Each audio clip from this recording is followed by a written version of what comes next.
2 minutes, 30 seconds remaining.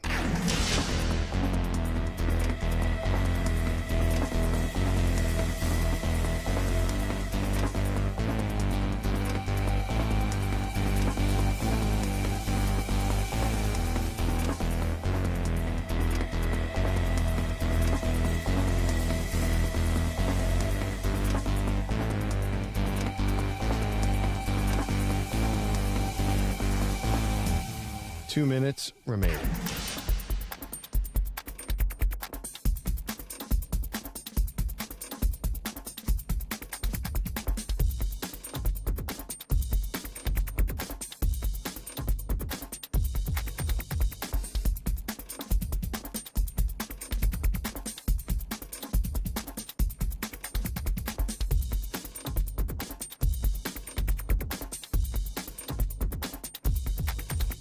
One minute, 30 seconds remaining.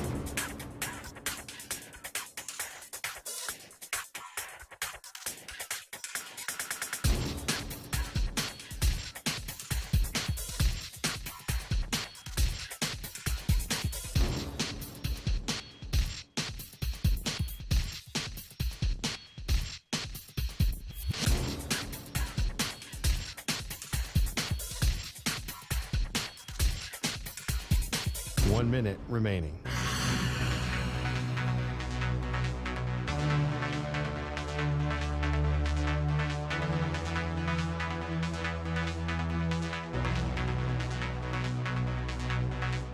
Forty-five seconds remaining.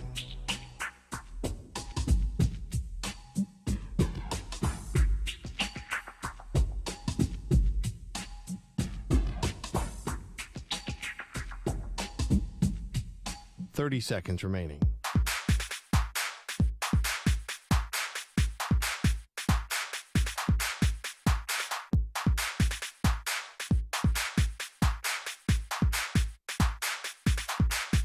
Fifteen seconds.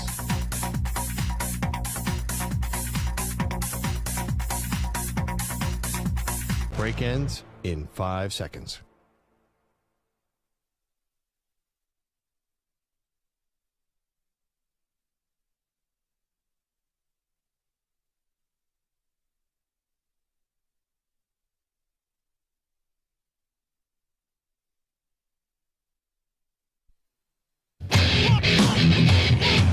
He's live.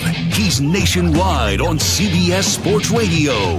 This is the Zach Gelb Show.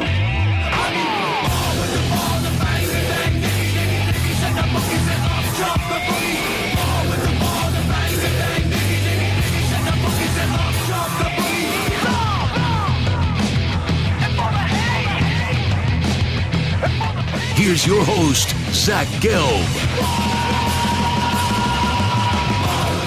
Live from the place where you're not overly ostentatious, Mandalay Bay Convention Center in Las Vegas. Welcome on in. Day number 3 of the Zach Gelb Show on the road in Vegas on Radio Row across all the great local CBS Sports Radio affiliates, Sirius XM Channel 158, the free Odyssey app, and of course streaming on YouTube, youtube.com/CBS Sports Radio. This place is a madhouse. This place is a zoo right now, and it is only Wednesday, and we have 3 shows still to go.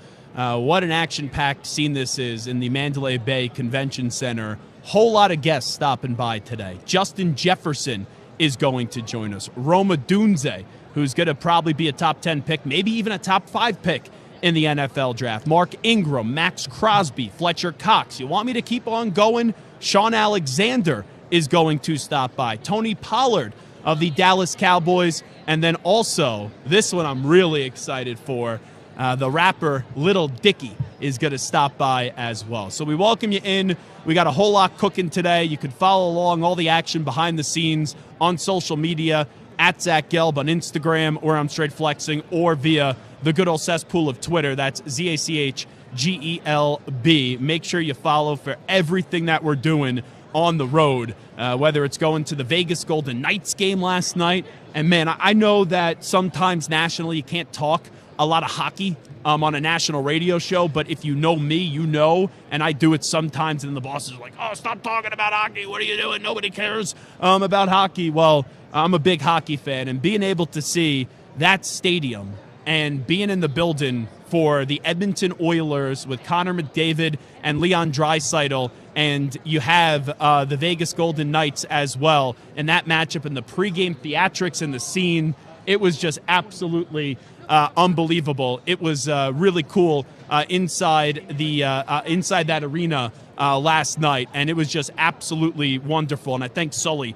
Obviously, people know Sully if you listen to CBS Sports Radio. Heck, maybe Sully should be our next program director. I don't think anyone would be opposed if we made Sully the next program director of CBS Sports Radio, but he really hooked it up at the hockey arena in Las Vegas, and there's only more chaos that's going to happen all throughout the week. I am going to the game on Sunday, so looking forward to that between the San Francisco 49ers and the Kansas City Chiefs. And quite frankly, after being in Vegas for the last 3-4 days, I said this on Monday, and I thought maybe that this conversation was going to change just like a little bit, and maybe we would start to hear more and more people start to pick the 49ers. But let's be real.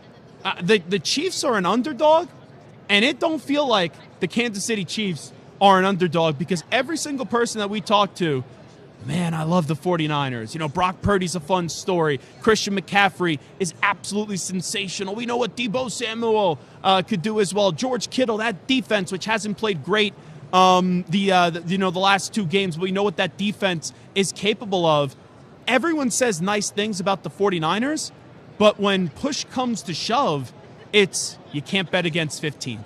You can't bet against Patrick Mahomes. And maybe I will be an idiot. Maybe I will be a moron. And maybe I will end up being a dope once Sunday does come and go. But I do believe, and I've seen this story before, when everyone, and I mean every Tom, Dick, and Harry, they line up on one side, we as people usually get things wrong. And when everyone is saying Kansas City, Kansas City, Kansas City, Kansas City, Kansas City, I know it's tough and really tough to pick against 15. It is Brady-like when you enter a big name game now where it's death taxes and the Chiefs are going to wake up bare minimum in an AFC championship game. But when you take a glance and you see that they're now in a Super Bowl after all this time of being being doubted, to still see them be here, it just makes it tougher and tougher. And I love this guy, my guy, Justin Jefferson, joining us on CBS Sports Radio. And the reason why I love Justin Jefferson is because I'm just very simple. I don't like when people lie to me. And I've had a lot of times where there will be people that they get drafted and they should have gone a lot earlier, and they go, I'm going to be the best wide receiver. All those teams are going to pay. Yeah. And 9 times out of 10, wrong. Justin Jefferson was right. I will never forget that conversation that I had with you right after the draft. And now, look, I don't think there's a better wide receiver in the NFL, let alone the guys that got drafted in front of you. Crazy. It's been a crazy journey, man. My career has been going very fast, ever since I stepped foot into the league. But just like you said, I'm very blessed, very blessed to be in a situation that I'm in, to have the courage and have the confidence in myself to tell you, that I'm going to be that number 1 receiver. And to and do what I say, so it's been great. It's great to be here, great to be in front of you right now, great to see you, dog. So it's been a journey, man. And Justin Jefferson, of course, on behalf of Sleep Number, once again, the greatest care package that I ever got 2-3 years ago. They sent me like 6-7 items right before the Super Bowl. I still use every item, and I have friends and family. They change your life. Hey, can I get this? Can I get that? I'm like, no, I'm selfish. I'm not giving you crap. Selfish. All right? This is me. Me. Oh, man, Sleep Number has changed it, man. I mean, just the ability to track the amount of sleep that you're having, the recovery process. Yeah. Everything has been great working with them. 80% use it for a reason. 80% of NFL players use the bed for a reason. So, might as well go get one. Bro, you're all business this year. That's what I sense a different Justin Jefferson. You've had fun the last 3-4 years. For sure. I'm not saying people are doubting you, but with the injury, you guys didn't make the playoffs after the great year a year ago in the regular season. I think and this is scary for the rest of the NFL. I wouldn't want to be a defensive back. I think there's a different version of Justin Jefferson coming. Oh, and then I didn't finish the season last year. 8 weeks off. And I still got 1,000 yards. Oh, man. That's how you know you're a bad dude. Oh, man. Oh, trust me. Next year is definitely, hey, I can't wait. I can't wait to step foot on the field. I'm definitely, coming into this offseason with a different mindset, of course, wanting to be healthy throughout the whole season. There's definitely different things that I'm, going to be tending to do and, work on as I go on throughout the offseason to make sure that I'm out there on that field every single week. So I'm excited, man. I'm excited to get back out there, excited to see what happens with, of course, our decision with our quarterback and what we're going to do for the rest, of the season. So I'm excited. It feels like Kirk's not coming back. That's just the way that it feels. Do you feel that too? I have no idea. I know I talked to Kirk, of course. I know Kirk wants to be with his team. I know that he has done everything in his power to be out there and to do well for us, and he's been doing great for us. He's been putting up tremendous numbers for us. So I would like to have him back. Of course, having that connection with him for 4 years, it's tough to regain that with a new quarterback. So it's something that definitely going to be in thought, and it feels like it's a breakup. Like you don't want it to end. It's good time, but it feels like it's coming to an end. I hope not, man. Of course, having that connection with him was great, and of course, I wouldn't have be in this position without having him throw me the football. So I would like to have him back. Of course, we're going to see how everything goes, but. Hopefully he stays. Hopefully he stays. So you made a pretty legendary prediction on my show. I'll make a prediction right now. I'm just seeing it.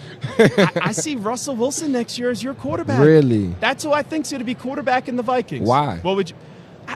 What makes you say it? It ain't going to be Denver. We know that. The sure. coach doesn't want him there. For sure. I think Justin Fields would have been a good fit for you guys, but we know the Bears aren't going to trade him in division. Yeah. So maybe it ends up being a Michael Penix Jr. You go in the draft and get someone, but I think you guys need a veteran. You guys have a good team. You, KJ, Hawkinson, Addison. Yeah. There's offensive pieces. You guys got to take advantage of this window now, especially what Detroit just did. Oh, for sure. I mean, it's – hey, I'm right there with you. You preaching to the choir. I definitely understand everything that's going on. Understand, this is our time to really do what we need to do. Of course, build up on a little bit on our defense and get a couple key pieces.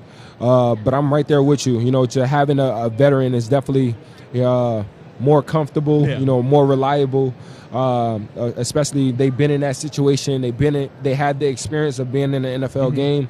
You never really know what you're going to get out of a rookie quarterback. He could be, the best, or he could be the worst. And it could be a bust. So you never really know what can happen. There's a lot of things that can go on by getting a rookie quarterback, but at the end of the day, I'm still going to be myself. By the way, regardless. You are smart too, because everyone around here. They're like, we do a different interview whenever you come on, but everyone's going to ask you certain questions. You kind of tricked me because you brought up the quarterback first. You don't even allow me time then to talk about your contract. What the heck is going on with the contract? Because it's stupid that they haven't already got the contract done. Yeah, I mean, I'm right there with you, man. I definitely am ready to sit down with them and sign a piece of paper and label me as one of the top paid in the game. So I said this last offseason. I said, get it done last offseason because I don't want to get you upset. And I know you like Minnesota. I know you like the Vikings, but I don't want you thinking about maybe going somewhere else. No, that's really not really on my mind. At the end of the day, I'm just playing football. No matter where I'm at, no matter who I'm playing for, I'm going to give them all out there on that field, and I will continue to play the game of football, which I know. So it doesn't matter, who's going to be throwing me the football or, what I have on my front and my back. I will always, give the game all that I have. and just continue to be myself. Never change, no matter how much money I have or the fame that I have. Just being myself. Well, you already got all the swag. You don't need more money to have more swag. I'm surprised you're not wearing the sunglasses. I'm actually annoyed. I had sunglasses in my backpack. I was ready to rock and roll with the sunglasses. I was annoyed. Nah, not the That's sunglasses. That's what I'm saying. You're all business this year. Yeah, I'm business today. You even got the manicure done as well. Yeah, Come man. on. Man. I got to be on my P's and Q's. Got to be business, aware. I'm getting older, man. I'm getting older. Yeah, Contracts come in. Contracts come in. Just trying to elevate a little bit. Who are the 5 best receivers in the NFL if you had to list them? Of course, I was going to label me as number 1. I definitely would say Tyreek Hill is number 2. Number 3, I would say Devontae Adams. Number 4, I would say Jamar Chase. Number 5, I would say Stephon Diggs. Okay. Cooper Kupp. What he did this year was really damn impressive, but then also Puka Nacua, too. Oh, yes. Like, what they just did this year, we know where you are at. Yes. I know what Addison is capable of. Yes. What do you think you guys could be as a 1-2 punch? I mean, Addison has definitely been phenomenal. I mean, just really from me going down and him having to be that number 1 receiver, him making plays, him having to take on a whole different role than what he was expected to take on. So I was definitely, happy to be on the sideline during that point, to really coach him up a little bit more, to be that, person that he can lean on a little bit more, because Adam was that type of player for me. You're the vet now. Yeah, for sure. And it's crazy. Wild. It's very crazy because, I'm that only in 4. conversation we had felt like a day ago. Exactly. So it's kind of crazy that now I'm on the other side of things. He's kind of leaning on to me to asking me different questions, and he's expecting we're gonna be different talking things about out you of me. Retired in 6-7 years, Hall of Famer, maybe Super Bowl champ. Facts, man. You're gonna start to get gray hair. Time is flying, man. Hey, don't remind me, man. Time is flying, man. But I'm just, I'm always grateful to be in this situation that, he wants to learn from me. He wants to be, that type of player. And I'm just, happy to be healthy right now, to go into this next phase of my career. It's exciting.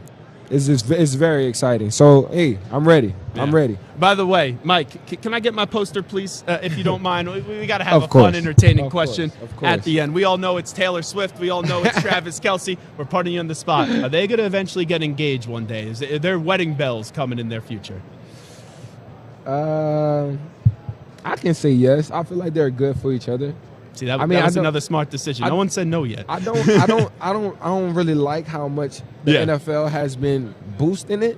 Okay. I feel like it should just let it be at this moment. I understand it's a money thing, and it's Taylor Swift. It's wild because the NFL doesn't ever genuflect to anybody. For anyone. And it's kind of worth it for her because they don't need more people watching. They don't need more money, but she brings it. Oh, she brings it. Oh, yes. All right, every time, someone scores or make a play, she's on that television. So they're definitely making their money worth having her on that television screen. Who wins the game? Is Taylor Swift going to be there? No, yeah. She's performing in Japan the night Kansas before. City. Is there a script? Is this rigged? Hey, man. Do you believe that? I don't know. I'll tell you one thing. I did not ever expect Travis Kelce to be dating Taylor Swift. You just knew you were going to be the best wide receiver. Yeah, that one just flew over my head. I didn't see that one in the script. But hey, you gotta kind of vote for Kansas City. Yeah. I mean, Pat Mahomes also has been doing great. He has been through so many different, battles, being in Buffalo, being in Baltimore, but he always seemed to break through and do what he need to do. All right, I know you got to run. Sleep number. What do you got cooking today? Oh, the best bed possible. Now, you've been sleeping well lately. Hey, that's been the key to it. Well That's been the key. That's been the key to success, man. I've been, it's been a journey just getting back on that field. So the recovery process, having that sleep every single day, waking up rejuvenated, ready to go, ready to attack the physical therapy that I was, doing. So it's definitely been a great partnership. I'm definitely excited with the new stuff, the new commercials that we have been coming out with. But the partnership has been great, and I'm definitely happy to be here. He is my favorite wide receiver in the NFL. He is Justin Jefferson. Justin, great to see you. Appreciate you. Same here. There you go. Justin Jefferson. Odunze going to join us next. This is Zach Gelb Show on CBS Sports Radio. You're in a 5-minute break.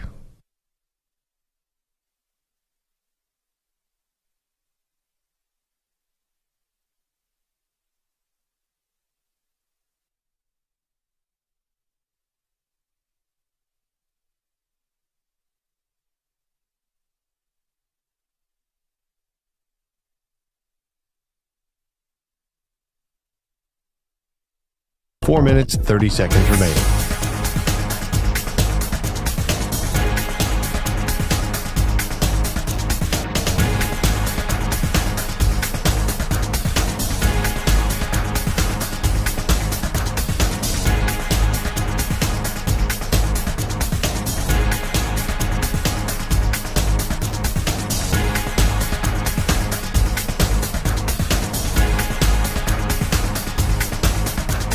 Four minutes remaining.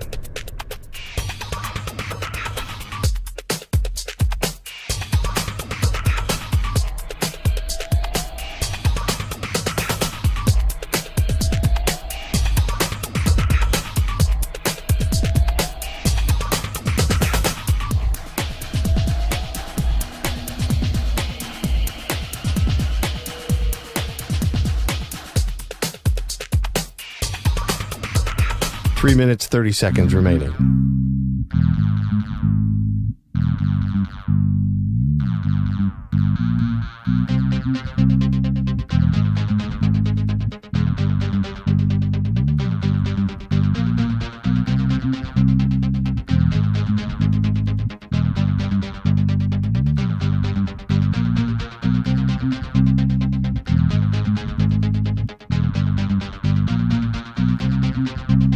Three minutes remaining.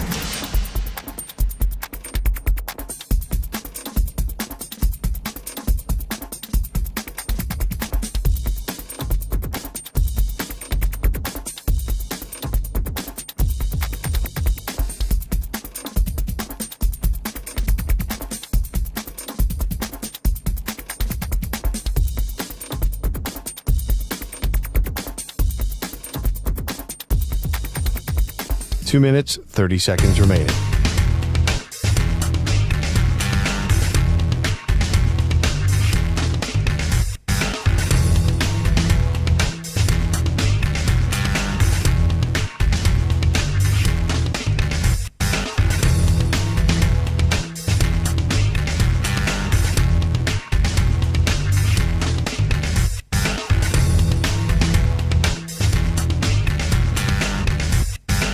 Two minutes remaining.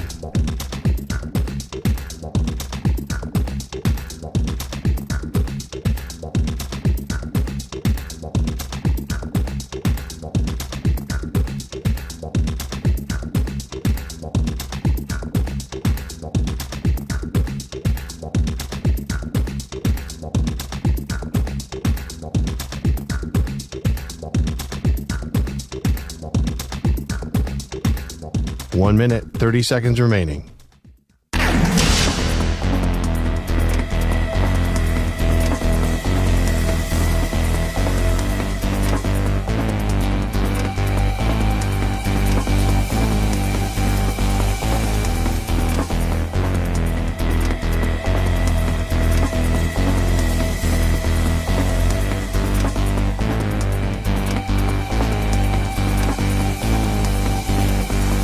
One minute remaining.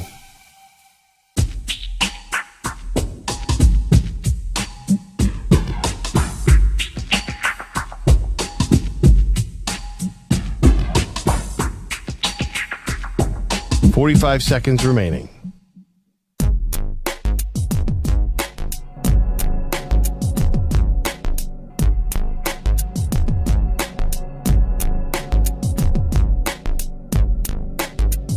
.30 seconds remaining.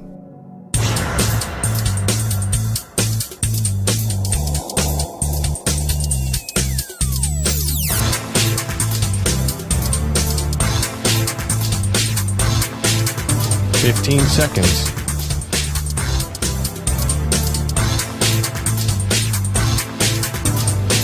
Break ends in 5 seconds.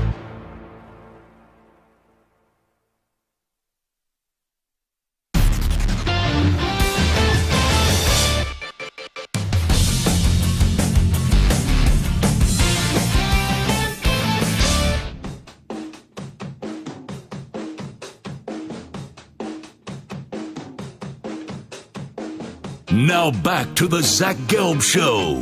Alrighty, rocking and rolling from Las Vegas. Zach Gelb Show, CBS Sports Radio. My next guest, dog. That's what he is. Dude, this dude was unbelievable, and he's had a great career at Washington. You know, when we booked this a few weeks ago, Odunze is here sitting to my left on behalf of Sharpie. I was like, oh, yeah, he's going to be a top 10 pick. And now I'm reading the mock drafts. I'm like, he could be a top 5 pick. I thought it was going to maybe be like 7 or 8. It may be sooner than that. But Odunze, he just had a sensational season at Washington. One of my favorite stories of the year with Kalen DeBoer. Michael Penix Jr. is here with us. Rome, appreciate the time. How are you? I'm doing great. I'm back in my hometown. So to me, all you guys are visitors in my spot. So I'm back home, and I'm excited to be able to do all these different things. And I'm out here with Mike as well and Sharpie. So I'm having a lot of fun with it. It's so funny to me, right? You had a great season. Your team had a great season this year. You make it to the national championship game. And it's so stupid, like what these events become and all the media coverage and all the attention. And how many times people just messed up and butchered your name and weren't even like in the right ballpark. Yeah. And you had fun with it though, because some guys, I don't blame them if they take that personally. Yeah, no, for sure. I mean, I know my name's been mispronounced ever since I was young. It's a tough one. So it was funny seeing some of the bigger names like just completely like butchered. It was like, my Stephen goodness. A. I think you went after, right? Yeah, there was a little bit of Stephen A. I think Scott Van Pelt messed it up. Oh, that was the one on Twitter. Yeah, on Twitter. But he came back and on Twitter he was like, my bad, man. And he was real professional about it. So it was funny. And then there was one that was just that ESPN put out. It was just absolutely insane. I have a screenshot of it, but it's just funny to me. It just kind of fed into the realm of like, they still don't know, about Washington football, and they don't know about us. So need to go out there and do more. So it's fun. Well, that was the crazy part to me, and I'm not just saying this because I got the prediction right. I picked you guys to win the Pac-12 before the start of the season, and even when you guys already beat Oregon, which was a great close game the first time. It was, you're a 9.5-point underdog going into the Pac-12 championship game, even against Texas after you beat Oregon twice. You're an underdog. I made some good money in that Texas game because I was like, all right, even if they lose, they're not going to lose by more than 6.5 points. It made no sense why everyone kept on doubting you guys this year. Yeah, no, I agree. I think you pay close attention, and I appreciate you for that. You knew the story of the team. You know the previous season, what we had, and just the few misclicks that kept us from going super far last season as well. So having the whole squad back this season with new improvements, we knew how far we were going to go. So it was laughable for us to see people continue to doubt us and on that stage, but it was fun. It just added more fuel to the fire, and we won. When we won those games, it was a little bit, you could shove it in their face. You may have had a different perspective on this, Odunze, if you were coming back to Washington, because that's like a personal thing. When the coach leaves, guys got to do what's in the best interest for them, right? Just like what you're doing in the best interest for you and what other people will do. It's business. It's part of it. But if you're someone at Washington, and I know it's a changing landscape in college football, I understand why players would be upset. You'd rather be upset that a coach is leaving than saying, absolutely. Good job that this guy's leaving. Kalen DeBoer is phenomenal. When you got that kind of news and you saw that he was going to Alabama, how'd you kind of process it? Oh man, it hurt. It hurt me honestly, because I thought, I thought he was going to be there for a long time, and I thought, he was going to continue to build something special, and I just felt for Washington because, with a head coach leaving, there's just so much uncertainty, and you never know what's going to happen. But I was excited, for the future in the same realm because, University of Washington is going to get a great coach, and they have a great coach, Coach Fish, and I'm excited for that new staff as well. So it was bittersweet, new beginnings and things are ending, but I think Washington football is going to get it done regardless. We all change jobs. It's cutthroat in all businesses. It's part of it, but to see, Jedd Fisch, DeBoer leaves, then Jedd Fisch, Arizona, people talking about them being a playoff team next year, then he goes to Washington, it's like, Arizona, your season's over even before it started. It's a wild time in college football. Wild, yeah. Just the rotation of coaches. I mean, that's why it's exciting to be able to see the opportunities for the players to finally be able to have some say in it too. Being able to be in the portal and be in a spot where they feel like they're comfortable and they're able to have success. So, man, college football, there's no regulations. It's like the Wild Wild West with NIL and people being able to leave without any repercussions. It's crazy, but it's exciting. That's kind of the feel of college football, right? It's exciting. It's new. You never know what's going to happen, and it's definitely not scripted in any way. Talking to Odunze right now. A few years ago, we just had Justin Jefferson on right before you came on. He came on this show right after he got drafted, and he goes, the teams that passed up on me, they're going to pay. I'm going to be the best wide receiver out of this draft class in the NFL. What type of player do you think you could be? Because this is on paper an awesome early wide receiving draft class. Right. Yeah. No. There's a bunch of great wide receivers in the draft this class, and I think we all provide different skill sets, and I think I'm unique in that way as well. I think I'll come into the league and have an immediate impact. I'm looking to come into the league to be a Hall of Famer, and I'm not just looking to be one of those one-time names that people heard about having a good season. I'm looking to come in and make a great impact. I want to win a Super Bowl. I want to do big things. So my work ethic and the way I'm approaching it, I want to make that impact heavy because people have been able to do it. Like you said, Justin Jefferson, Jamar Chase are able to come in early and have that success. So I'm looking to go along that same path. Let's say I'm an NFL general manager. I'm interviewing you. We're at the Combine. Why should I take Odunze? Why should I draft him over Marvin Harrison Jr.? I think I'm the number one wide receiver. I can't speak to any of Marvin's weaknesses or strength, but I think I provide a versatility. I can play inside, I can play outside. I go attack the football. All the things on the field from a wide receiver standpoint. I think I provide a unique skill set and a special prospect in that realm. But also my off the field stuff. I'm a guy that's going to be in that locker room encouraging other guys. Looking to make the team better as a whole because I know it's a team sport. Regardless of how good I am, it's about the O-line doing their job and the quarterback doing his job and everybody being on the same page as well as the defense as well. So, and that including in the community as well. I'm looking to make an impact wherever I go on a bigger scale than just football. So I think all those aspects. Tell me what you're doing today on behalf of Sharpie. I'm here today with Sharpie. They got me out here in my fresh, Adidas collab. This with is Sharpie. nice. It's nice, right? It's nice. So they don't just do a great job with the collab. They do a great job with their pens and their markers. And I remember having the sniff Sharpies back in the day. So it's super exciting to be able to work with them. They got me here with the S Gel pen, super smooth, super silky, and it doesn't bleed, it doesn't smear, and it's what I'll be using to sign my first NFL contract. And they'll be able to be right there along me with all the contracts I'll be signing my rookie year. So I'm super excited to be partnering with them. Well, it's funny. I have a Sharpie right here. We have a poster board. We've been having people sign this all throughout the week. What's on this thing? Will they get engaged eventually? Travis Kelce, Taylor Swift. Do you think we're going to the wedding bell season here? Yes. Okay. Yes. I'm on the yes squad. I'm waiting for someone to say no. Say no? No one's had all these tough NFL players, soon-to-be stars. Yeah. No one's saying no. A few maybes in the middle, but we'd love you to sign this. Right on. And best of luck. We appreciate you jumping on board with us today. And, man, seriously, what a great season you guys had. The last thing that I'll just ask you, is it just surreal? Like, we're sitting here, you're getting ready for the NFL draft. You just were in the national championship game, and now you're getting projected as like a top 5 pick. It's got to be crazy how quickly life moves by. It's crazy.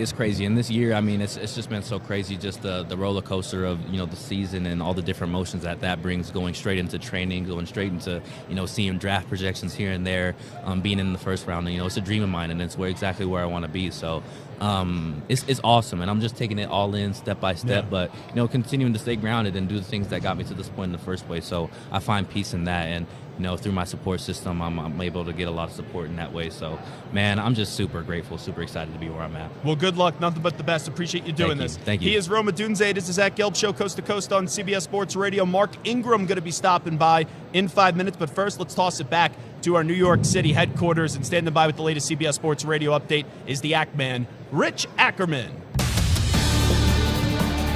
CBS Sports Radio.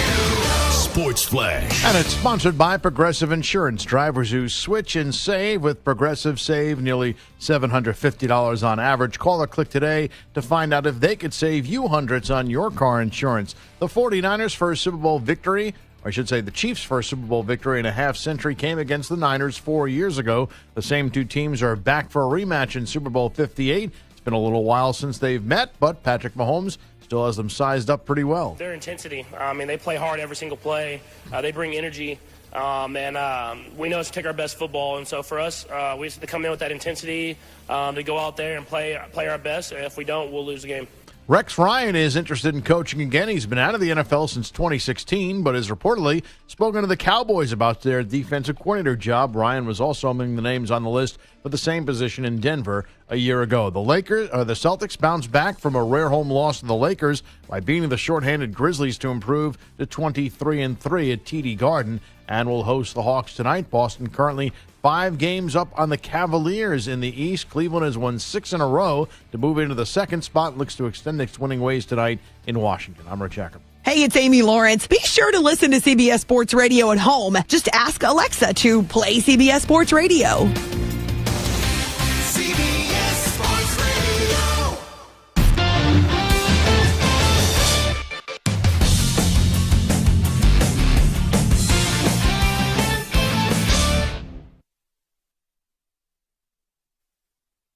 You're in a 5-minute break.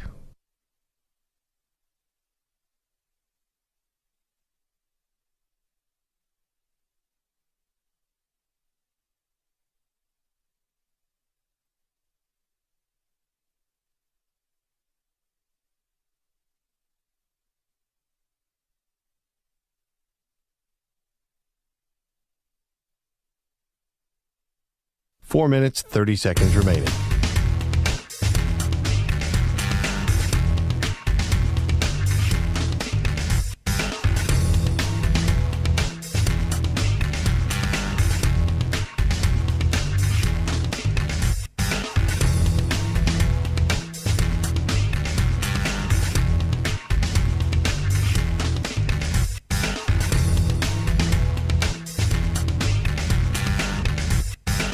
Four minutes remaining.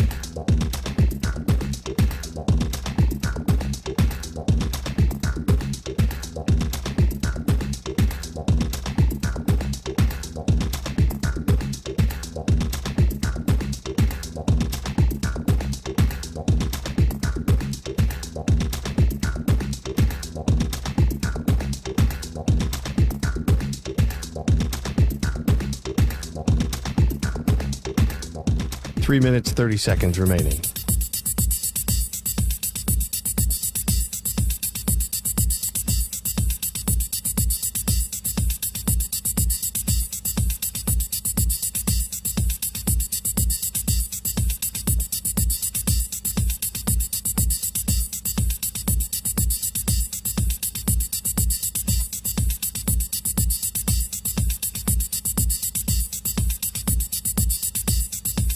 Three minutes remaining.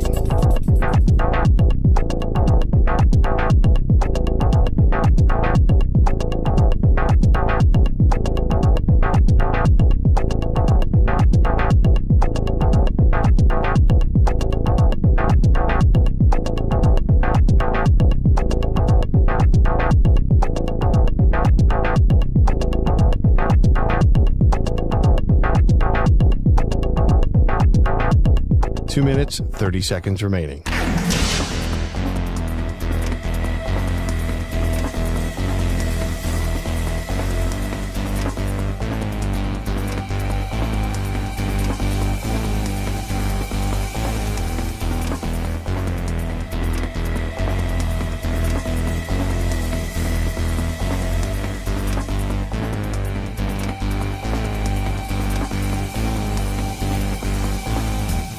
Two minutes remaining.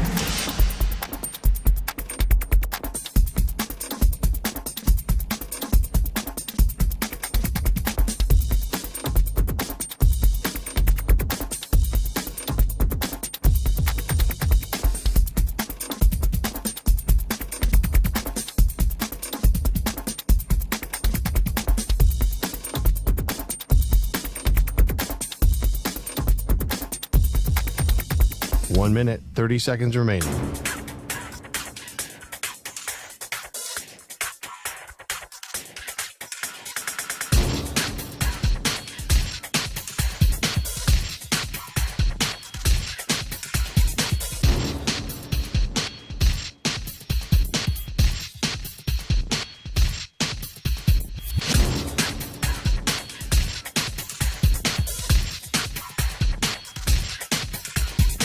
1 minute remaining.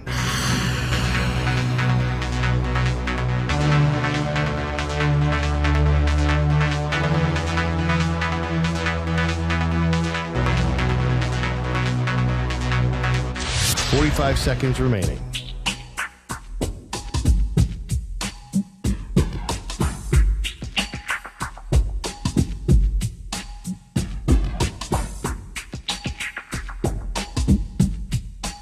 Seconds remaining.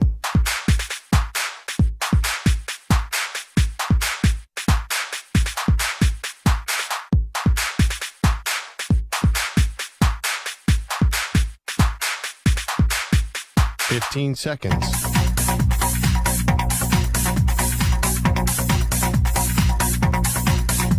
Break ends in 5 seconds.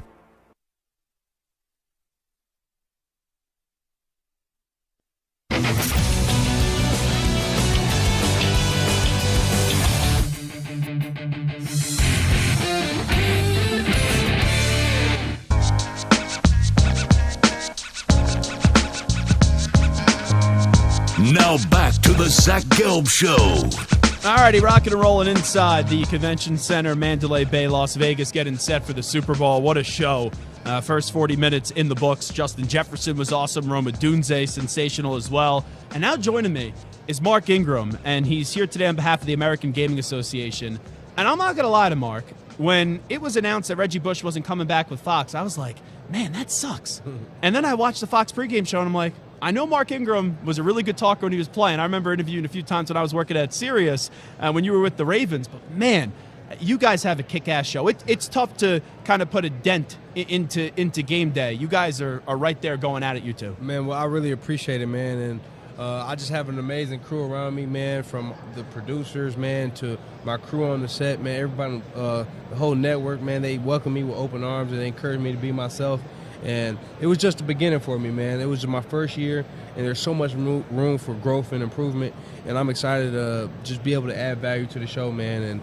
And like we're trying to be the best college football pregame show in the world, man. So that's what we're striving for. Is the studio what you only want to do, or do you eventually want to get into that booth and call some games? I did a broadcast boot camp, and I had the opportunity to, try a call game on radio, try a call game on TV, and I actually did enjoy it, man. I really enjoyed it, and this is just a great starting point for me, man. I love the big noon. I love going to the college games. I love the atmosphere of the fans. But we'll see where it takes me, man. I'm very interested to see where this career has for me, what it has in store for me. I'm not counting anything out. I love doing Big Noon, man. I could do this for 20, 30 years, man. Absolutely. I love it. I love the Big Noon show. But the calling games definitely interested me, and it challenged me. So I'm interested to see where this career path takes me. See, the studio show is a better lifestyle. Yes. Because you come on in the night before, you have a good dinner. Yes. You maybe talk to a few coaches, you do the show. Yes. And then you're gone. You're gone. Maybe go to the game if you want to. Yes.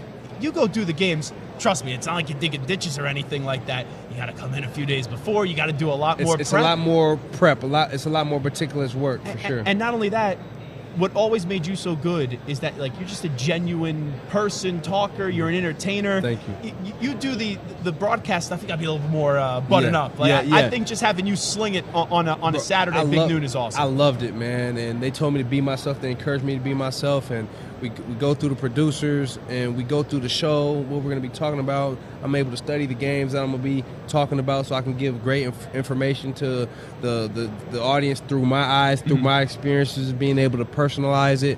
And I'm also able to be present with my wife and my 5 children, man. So I couldn't think of a better position and a better job to be able to transition into. It was truly amazing blessing, man. I'm with a great network in Fox. It's a family atmosphere. My whole crew, from Urban to Rob Stone to Brady to Matt Leinart, we all gel. We're all different, but we all just have one goal in mind, and that's to be the best college football pregame show in the world. And we have the support from Fox. We have the support from our producers. And, man, it literally was I can't think of a better transition for me to be able to, transition to coming right off the field, man. It's a tremendous blessing and an honor, something I'm looking forward to and something I'm really excited about. Mark Ingram, what was the best college atmosphere you had this year? Man, when we went to Colorado, Wow. We went to Colorado it was Colorado versus Colorado State. It wasn't our Week game. 3. Yeah, it wasn't our game. Yeah, that's what everyone was in Colorado. But man, we had Lil Wayne out there Yeah. performing. And that was an honor. I got to interview him. Oh. And he's the best rapper alive. I grew up on mixtape Wayne, Lil Wayne, like Hot Boys Wayne. You know what I mean? So that was an honor and a pleasure for me. Bronk was out there going crazy. We was partying. The whole atmosphere was just lit, man, and it was exciting, man. So I think that was the best show, the best atmosphere. But man, you talk about going to Ohio State. You talk about going to the big house for the game, Michigan, Ohio State. That was crazy. That was special. I was storming the field, had a few drinks, enjoying myself. Yep. Seeing I like Michigan. Seeing Urban on that sideline when the interception happened and everyone's running past Urban. Hey, good to see you, Coach. Bye-bye. Right, man. It's just, man, college football is amazing, and be able to just experience, travel to these campuses, man. I would have did this anyway. Traveling to campuses, going to tailgate, going to see the games. Like, I'm a football fan, so being able to do that for work, man, it's a true blessing, man. And I'm thankful. I don't take it for granted, and I'm trying to, like I said, man, it's just the beginning. It was just a start for me. I plan on getting better. So much room for improvement. So much room for growth. Man, you guys are the best in the world at what you do, man, and I respect that. And I'm trying to be able to be the best version of myself, be the best at being a broadcaster. So there's just some people that you know. I did a 4-minute interview with you working for Sirius after a game when you were playing with Baltimore, and you could just tell right away if someone has it or they don't. Right. Like, you could get better. But, man, after that 4-minute interview, I go, he could retire tomorrow and do this broadcasting Thank you, man. stuff. I appreciate that. It means a lot to me, for real. Talking to Mark Ingram. So, Alabama, Nick Saban. He just left, right? He retired because it's NIL transfer portal, right? Hey, heck no, man. He's 72 years old, man. But he's a young 72. Yeah, he is. But that's why he should retire, man. Selfishly, I'm sick about it and I'm hurt about it still. But the man's 72 years old. He has so much going for him in the business side beyond football. His wife, Miss Terry, he gets to spend time with her now. His daughter, his kids, his grandkids. Like, he gets to spend time and live a normal life, and he deserves that, man. He's the best college football, he's the best college football coach in the history of the game. 7 national champions, 7 national championships, several Heisman winners, several All-Americans, several draft picks. Like, the impact that he's had on so many young men's lives, and that they're better men, they're better in their work field, they're better husbands, they're better fathers from being under Coach Saban, and he's poured so much time into others and making others great. It's time for him to enjoy himself, man. I love the way that you said it. And then a few answers earlier, you talked about how it still gives you time, the job to interact with your family. Yes. A lot of times with these coaches, they're just so regimented. Coach. They retire when they're 80, yes. and they only got like 5-6 more years of living. It's like, you have changed so many lives. Sometimes you just got to be selfish and focus on yourself and enjoy it. It's time for him to do it for himself. Miss Terry has been there for him his whole time, man. That coach grind is different, man. And he gets to spend more time with her and more time with his family, man. So selfishly, I'm upset because we're losing the best coach in college football history. Got a good one coming in, though. Yes. We have a great one coming in. And he's been a winner everywhere he's been, and he's done a great job weathering the storm of what has happened since he has taken the job. And we're excited for him, and we know he's going to continue the standard of excellence at Alabama for us. So we're excited for him. And, man, you talk about winning everywhere he went. I know Kalen DeBoer well. Mark Ingram here with us. When he was at Sioux Falls as a baseball player, he got like 500 or 600 on the baseball team, led the team in receiving yards, receptions, receiving touchdowns. He was great there. Then Fresno had that one good season. We know what he's done at Washington. And it's, right, no one can replace Nick Saban. Right. But I know a lot of people are going to be like, man, it's not Nick Saban this year. It's not Nick Saban this year. It doesn't have to be Nick Saban. He just needs to be the best version of Kalen DeBoer. And here's the best part. He's unflappable. Yes. I don't think Alabama, there'll be people that would doubt him. There's going to be people that are going to say, oh, man, he's not fit for the job. He's the same person every step of the way. I think he could handle the onslaught of, man, it's not Nick Saban. Yeah, man. But like you said, man, when you're a winner, that's in your DNA. You can see that's interwoven in his DNA. This is a coach who was just in the national championship game. What more could you ask for? At Washington. Yes, at Washington. Imagine what he does at Alabama. Imagine the resources and the backing he has in the SEC at Alabama with the Crimson Tide, man. He's gonna take off even more. So I believe in him. And I'm excited for the future with him at the helm. How about Lamar Jackson, Mark Ingram? I thought they were going to beat Kansas City. I thought they were going to be here. Yeah. And I've been defending Lamar for years. The guy is still so young. He's won the 2 MVPs, but people go, what about the playoffs? And now I got nothing for people that say, what about the playoffs after this year? Listen, man, it's a team game. You can't put it on one person. And, yes, what better – I wish he was playing in this game. And, yes, you do have to answer the questions about the playoff record, but he can get the job done. What he's able to do on the football field and the energy he brings to a football team is irreplaceable, man. And the effect he has running the football, passing the football, his leadership, man, he is a true bona fide QB1, and he should be respected as such. And unfortunately, football is a one-game elimination in the playoffs. If you have a bad game at the wrong time, you're going home.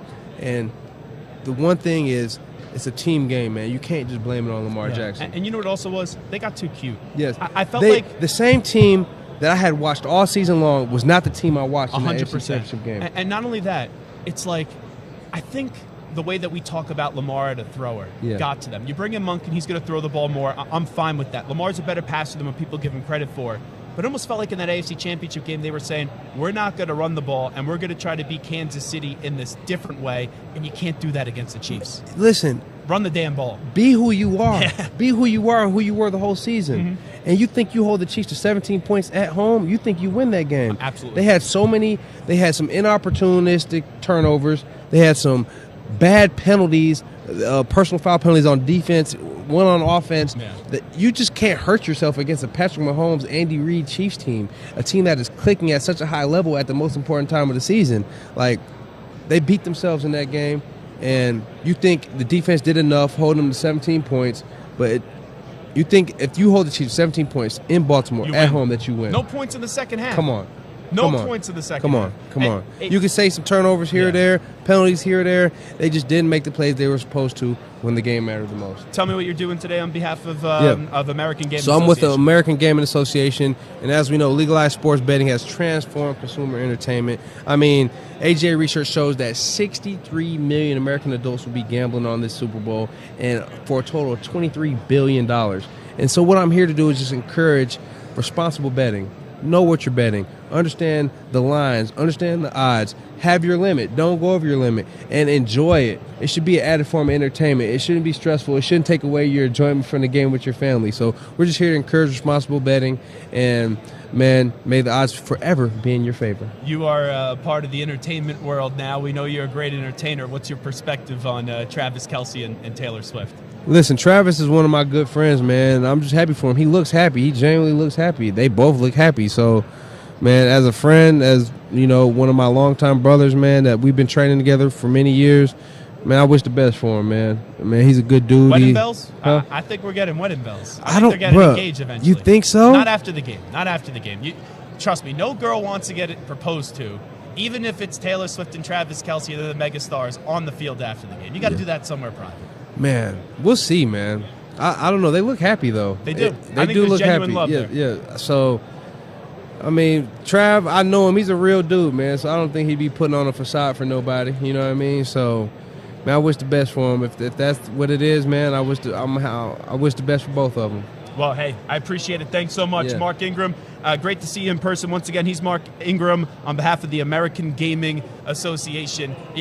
We did. It is the Zach Gelb Show on CBS Sports Radio. I would say goodbye and talk to you for a little bit, but I still got to be live for the next 2 to 3 minutes. It's all good, brother. It's all good, brother. Hold it down. Yeah, you got it. Appreciate you having me on the show, man. And nice shades, too. Yeah, nice you too, glasses. man. You got them Gucci's on. Yes, sir.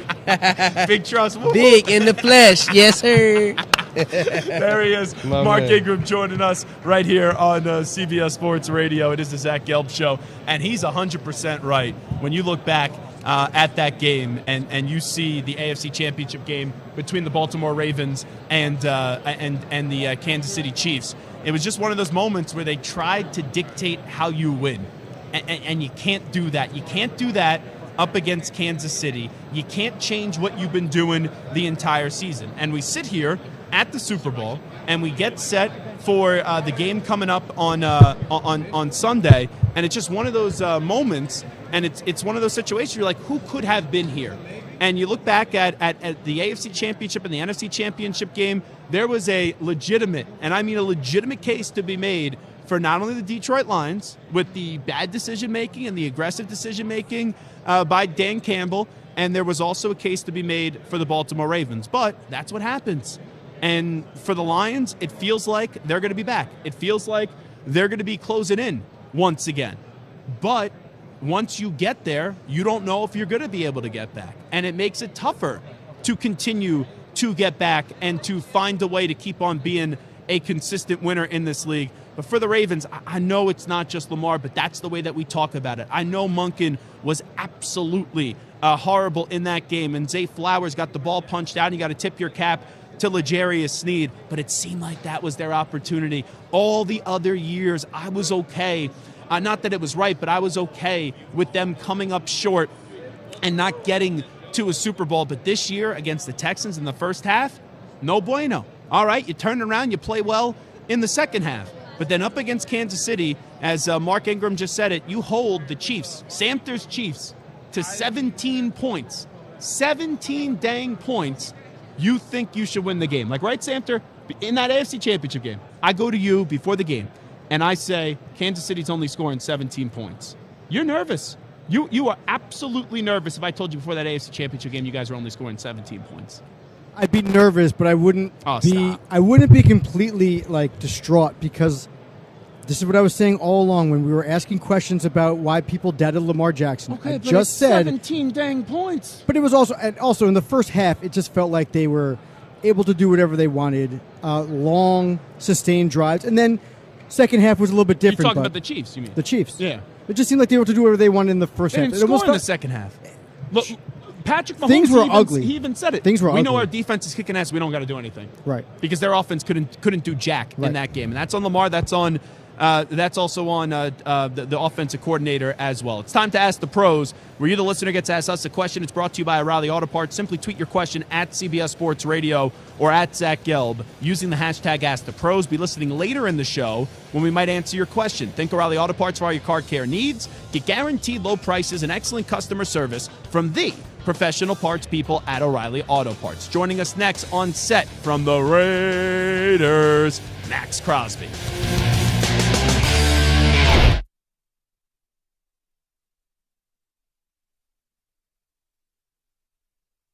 You're in a 5-minute break.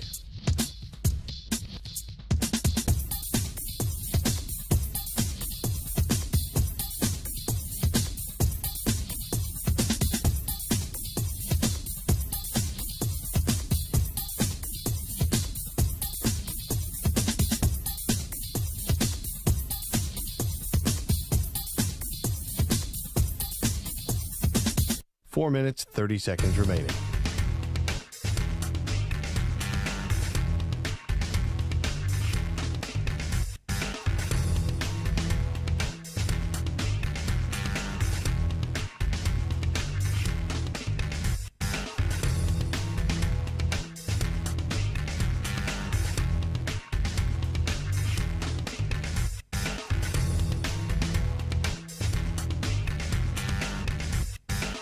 Four minutes remaining.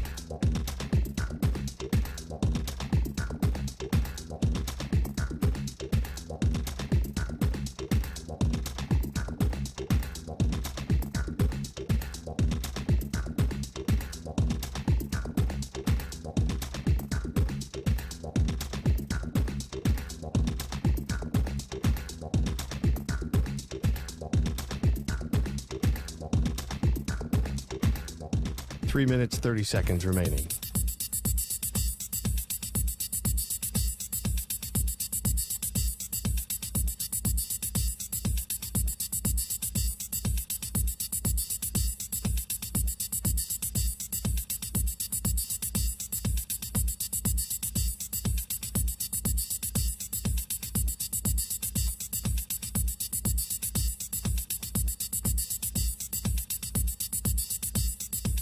Three minutes remaining.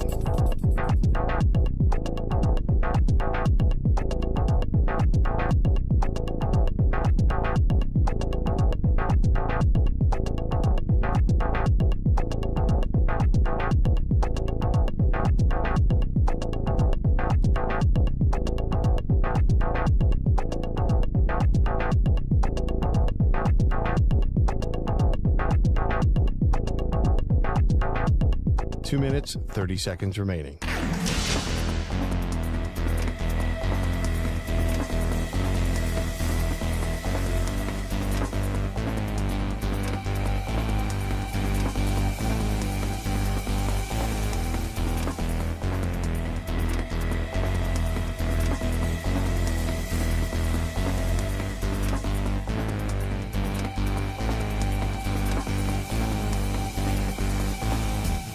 Two minutes remaining.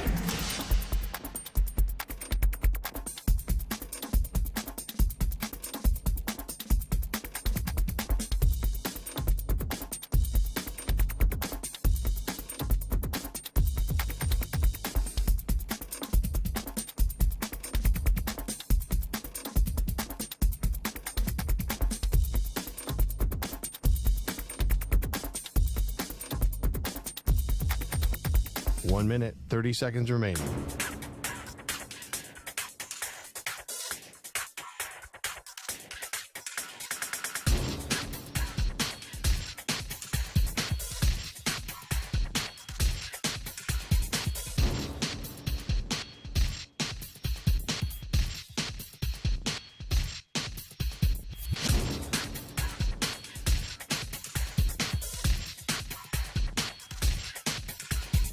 One minute remaining.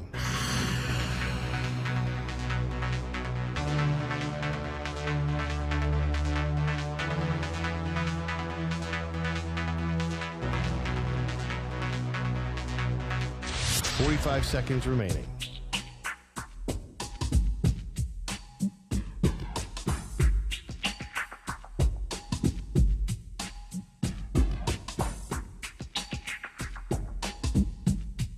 Thirty seconds remaining.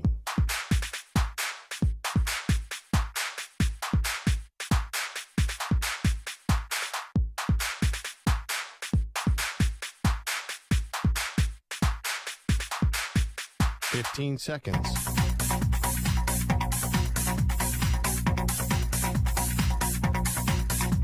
Break ends in 5 seconds.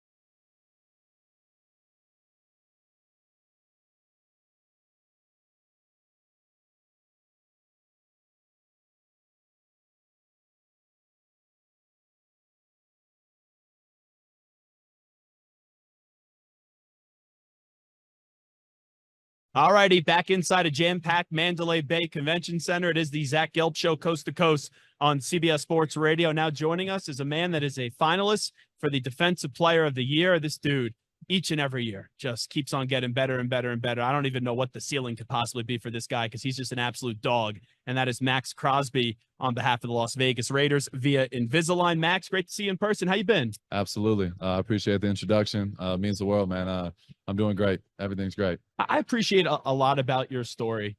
Something, though, that really stands out is just the love that you have for the Raiders organization. Like, we know there's been a lot through the years, and a lot of people could have taken the easy way out and said, I'm out, I'm gone, I'm not going to be a part of this. Why do you just have so much love for the Raiders organization? Honestly, it just, they were the only team to take a chance on me. And at the end of the day, I feel like I was born to be a Raider. I don't even, being in another jersey or color doesn't even register in my brain. It doesn't even sound like a thing. I feel like since day one, I was meant to be here and be a part of the reason why we changed this thing around. So, I talk passionately about winning and what, I feel like is best for the team. Obviously I'm not the final say, but I put my body on the line and play through a lot to be, help this team win in every single way. And I show them, listen, I'm getting better every single year, regardless of what's thrown at me. And that's what I want everyone thinking like. So, I've shared my opinions. People have had their, certain concerns and, thoughts on it. But at the end of the day, all my messaging is I want everyone to be thinking on the same level. I want, how are we getting better? Like, you mentioned, like every single year I'm finding new ways to improve in every single way, in every single category, and finding that 1%. And I want the front office. I don't care if it's the front office to the janitor or the equipment guys. I want everyone to be thinking like that. That's how you win. That's the only, the only way you give yourself a chance to win a Super Bowl. Everybody's got to be in the boat. So AP, he's the Raiders to the core. There's only one coach for the Raiders. I mean, everybody has these big names and everything like that, but there's 31 teams and only one Raider Nation. So I feel like AP is the man for the job, and I stand behind him, and I stand behind what I said. Well, that's when I knew you meant business about AP. Like, clearly Antonio Pierce showed that he deserved to get the job. He got the job. But with how much love you have for the organization, to basically say, hey, I may have to think about requesting a trade if you don't hire this guy, speaks how much he's impacted you and how much you've thought of him. No doubt. And it's not just about me. I'm speaking for the guys. I'm speaking for everyone in that building. Everyone wanted him to come back.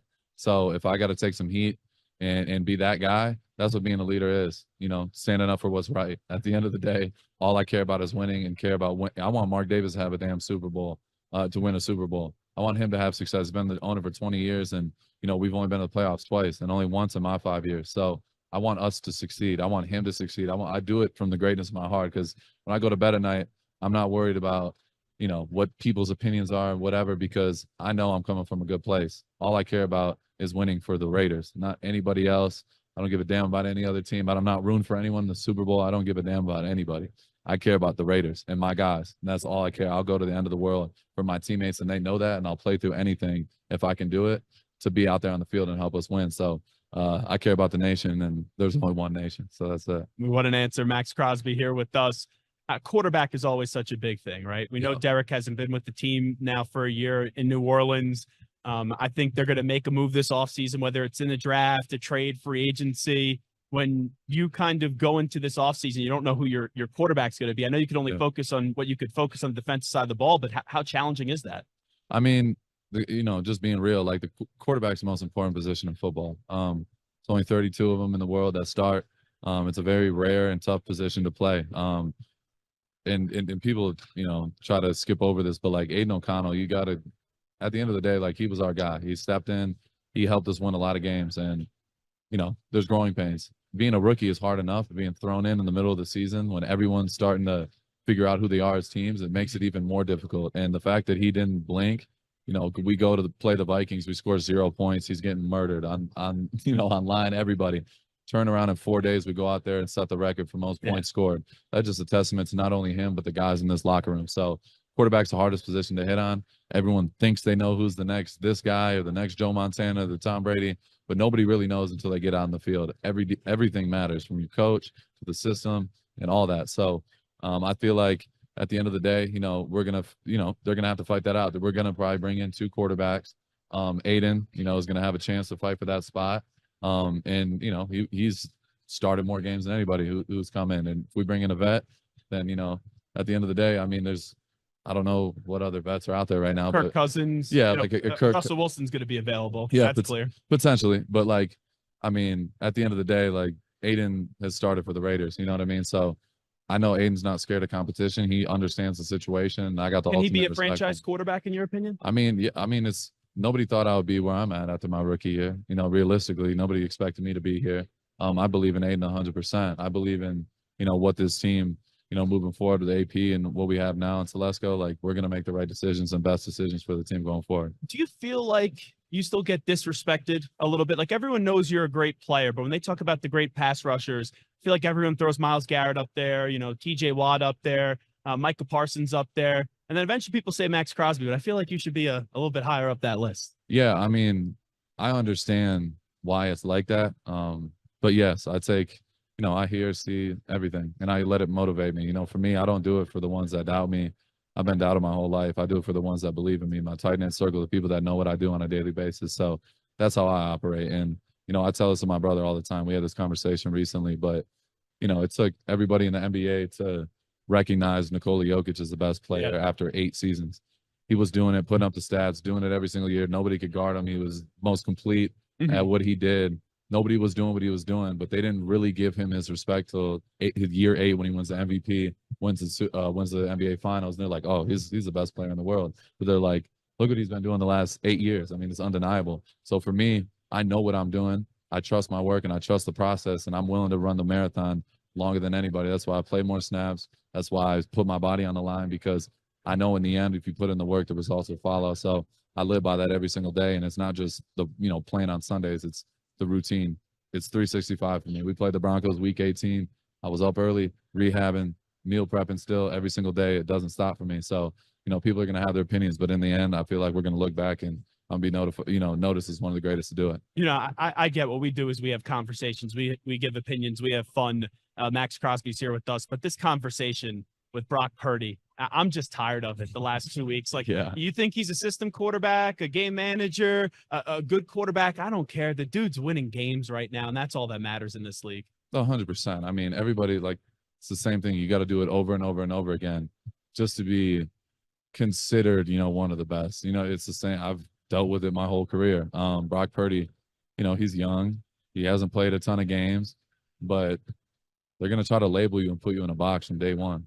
He's a little white dude from Iowa State who was undrafted. He's the last pick in the draft. He's already going to take heat from the start. They're like, oh, well, he's not as talented. Oh, there's a reason why he went here. And he's proving to everybody every game, okay, he doesn't have to say nothing. All he has to do, all that matters is the film.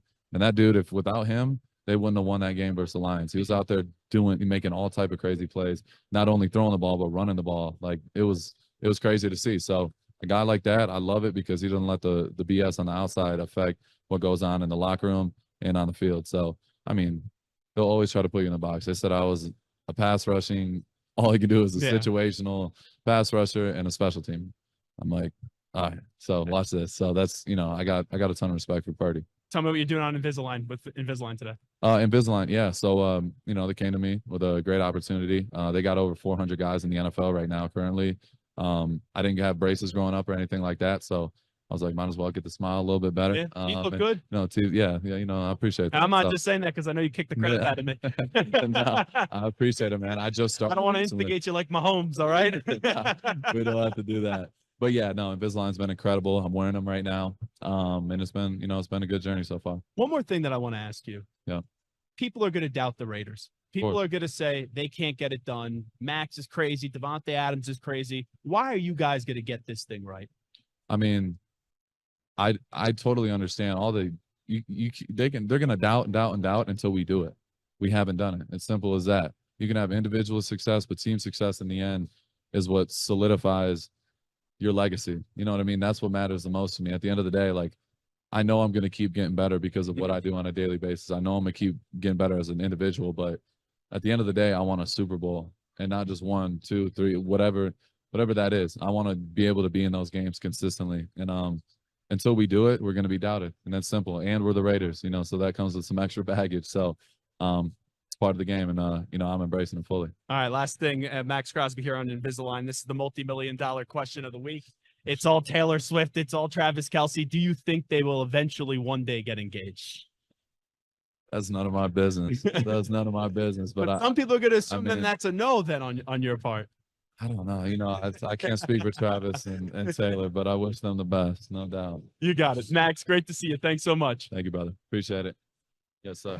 There he is. That's Maxx Crosby joining us on Radio Row inside the Mandalay Bay Convention Center. It is the Zach Gelb Show, coast to coast on CBS Sports Radio. And that Raiders team, I just can't wait to see where they are in the next 2 years, because Josh McDaniels, when he was the head coach of the Raiders, some guys are just good offensive coordinators and they're miserable head coaches. That's what we've seen now with McDaniels in 2 instances, with not only the Denver Broncos, but also now the Las Vegas Raiders. But they were able to just get the right voice in there in Antonio Pierce, and look what it kind of turned into. You have people now that wanted to be a part of this organization, and Maxx Crosby, in Davante Adams, that now they want to stay. And now they want to be a part of this. But forget the rest of the AFC. Just look at the division right now. It's Kansas City is all the way up here, and everyone else is chasing the Kansas City Chiefs. The Broncos don't have their act together. I think the Chargers now start to have their act together when you have Jim Harbaugh, when you have Justin Herbert. But I'm really most excited to see the Raiders because it's just a great unknown. There's a lot of ambiguity with the Las Vegas Raiders. We talked to Maxx. Maxx is sensational. Maxx is one of the better players, not only on the defensive side of the ball, but one of the better players, period, in the league. So you have him You have Devontae Adams. I don't know what's going to happen with the status of Josh Jacobs, as he's going to enter free agency in all likelihood. But you need a quarterback. And this is a team right now that's sitting there with the 13th overall pick.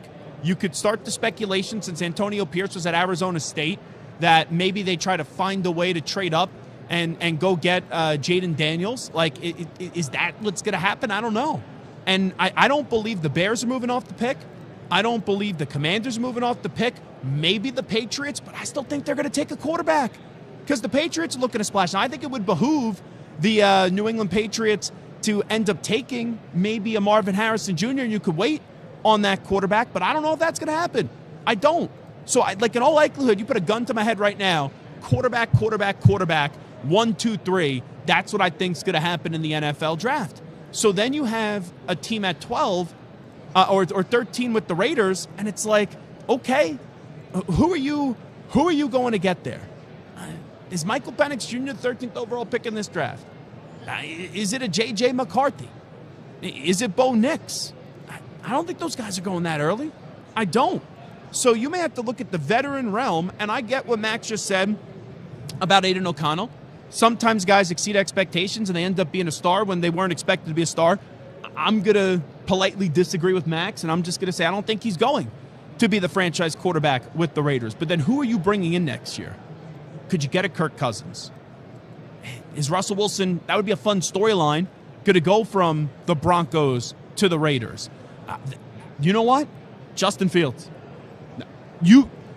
If the Raiders go get Justin Fields, you put Justin Fields, you bring back Josh Jacobs, you have Devontae Adams, and you have Crosby on the defensive side of the ball, that may be their best option. But you need a quarterback, and this happens every year, and it's, are there enough quarterbacks available? And most times, the answer is no. And you could carry in the momentum from a positive voice in Antonio Pierce. Ultimately, in this league, it's tough to get to where you need to get to and be looked at as a serious football team if you don't have a quarterback. Like, look at the Niners. They've been close. They've been really close. And the Niners have a much better roster, obviously, than the Las Vegas Raiders. And even then, them not having a quarterback has made them come up short. And maybe Brock Purdy is different this year, and maybe Brock Purdy's going to get the job done coming up on Sunday. But this Raiders team, they need a quarterback. And sometimes when you need a quarterback, you pounce right away, and you end up making the wrong decision. So when you select and you make that move, you better find a way to get the right quarterback, because if you don't, we've seen it fail many head coaches before. All right, it is the Zach Gelb Show on CBS Sports Radio. Awesome show so far. If you want to see any of these interviews live in person, you could go to youtube.com/CBS Sports Radio. Justin Jefferson. I love talking to Justin Jefferson. He joined us earlier. Rome Odunze, Mark Ingram. We were just joined, obviously, by Maxx Crosby. And coming up in a few minutes from now, I'm really excited to talk to my next guest, because I want to know what the hell just happened in Philadelphia this past year. They were 10-1. 10-1. They won one game down the stretch, and they were on the outside, or they made the playoffs, and they quickly got bounced from the postseason. And they just had no life, no juice up against the Tampa Bay Buccaneers. They went from Super Bowl favorite, potential Super Bowl champion, to being a team come postseason time. I didn't even pick them to win. I didn't pick them to win up against the Tampa Bay Buccaneers. So we'll try to get some answers from a phenomenal defensive lineman, longtime NFL defensive lineman, longtime Eagle, and that's Fletcher Cox, who's going to join us coming up in 5 minutes. Still to join us on the show after Fletcher Cox, we'll chat it up with Shaun Alexander. Little Dickey will stop by, and also Cowboys running back Tony Pollard. But let's take a time out for Mandalay Bay. It is the Zach Gelb Show on CBS Sports Radio inside Radio Row, and we're coming on back momentarily. You're in a 5-minute break.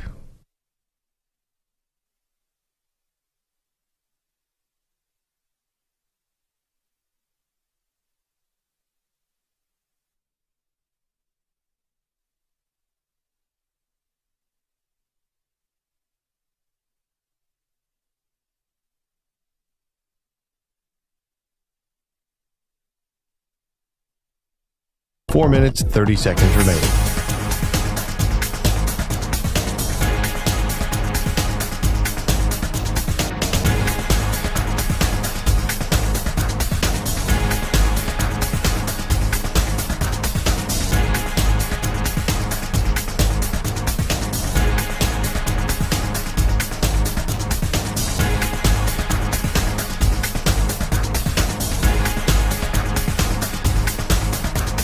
4 minutes remaining.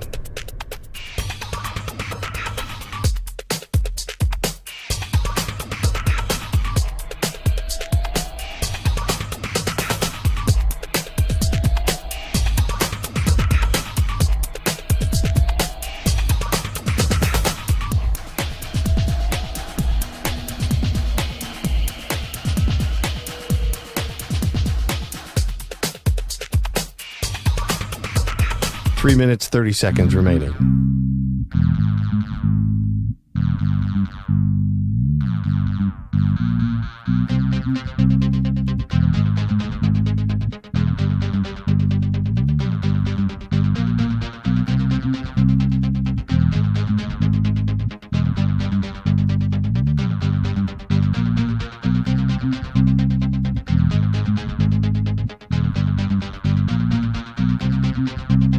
Three minutes remaining.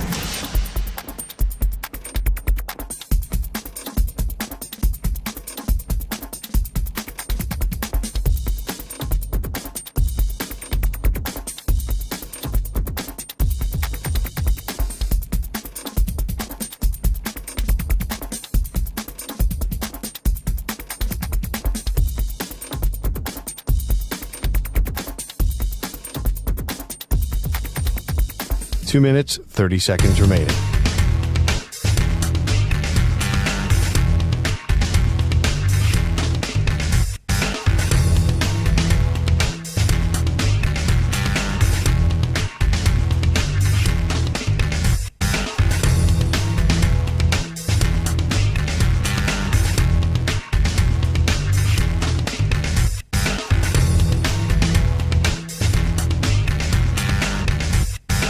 Two minutes remaining.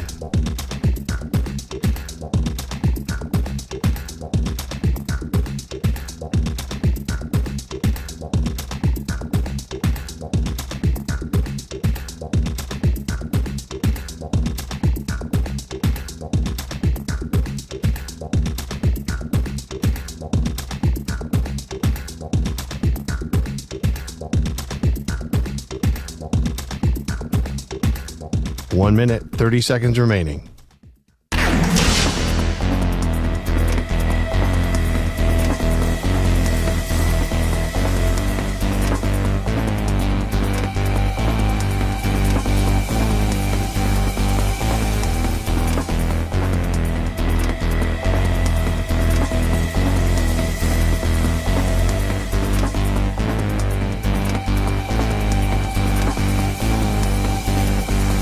One minute remaining.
Back here on Radio Row inside the Mandalay Bay Convention Center. Now joining us, man, this dude's just unbelievable for the Philadelphia Eagles, star defensive lineman. And I'll tell you, when I covered the Eagles for a year or two, and they did bring me in, and obviously they won a Super Bowl, so you could probably thank me for it, even though I did grow up as a Patriot fan.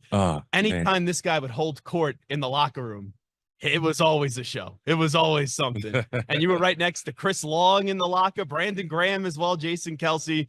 I always learned a lot of stuff there. Joining us on behalf of Tide, of course, is Fletcher Cox. Fletcher, how are you? I'm doing good. How you doing? Well, I'm doing fantastic. So here's why I like Tide, and here's why I like Philadelphia, too. I tend to Temple. I lived there for 7 years. Only I went through college in 4 and then stayed 3 years afterwards and did some local radio there. But Philadelphia respects the big fellas, and Tide does as well. My lot of Kelsey, you got to show some respect to the big fellas. Yeah, I mean, absolutely. I think that doing that commercial with Todd early in the season, right before camp, with 3 big dudes. I mean, especially being under a pile of laundry, which everybody know that obviously, it was for Todd, and there was a lot of work going into it, and I had a chance to partner with him, and obviously, it was a great thing, and we're still continuing with that. So it's been a lot of fun. Are you playing next year? You plan to play, I'm assuming? Man, dang, we're going straight off the rip, right? Going straight for the guts. Well, so one of my best friends is an Eagles fan. Oh, and go Birds. That's all I can tell him.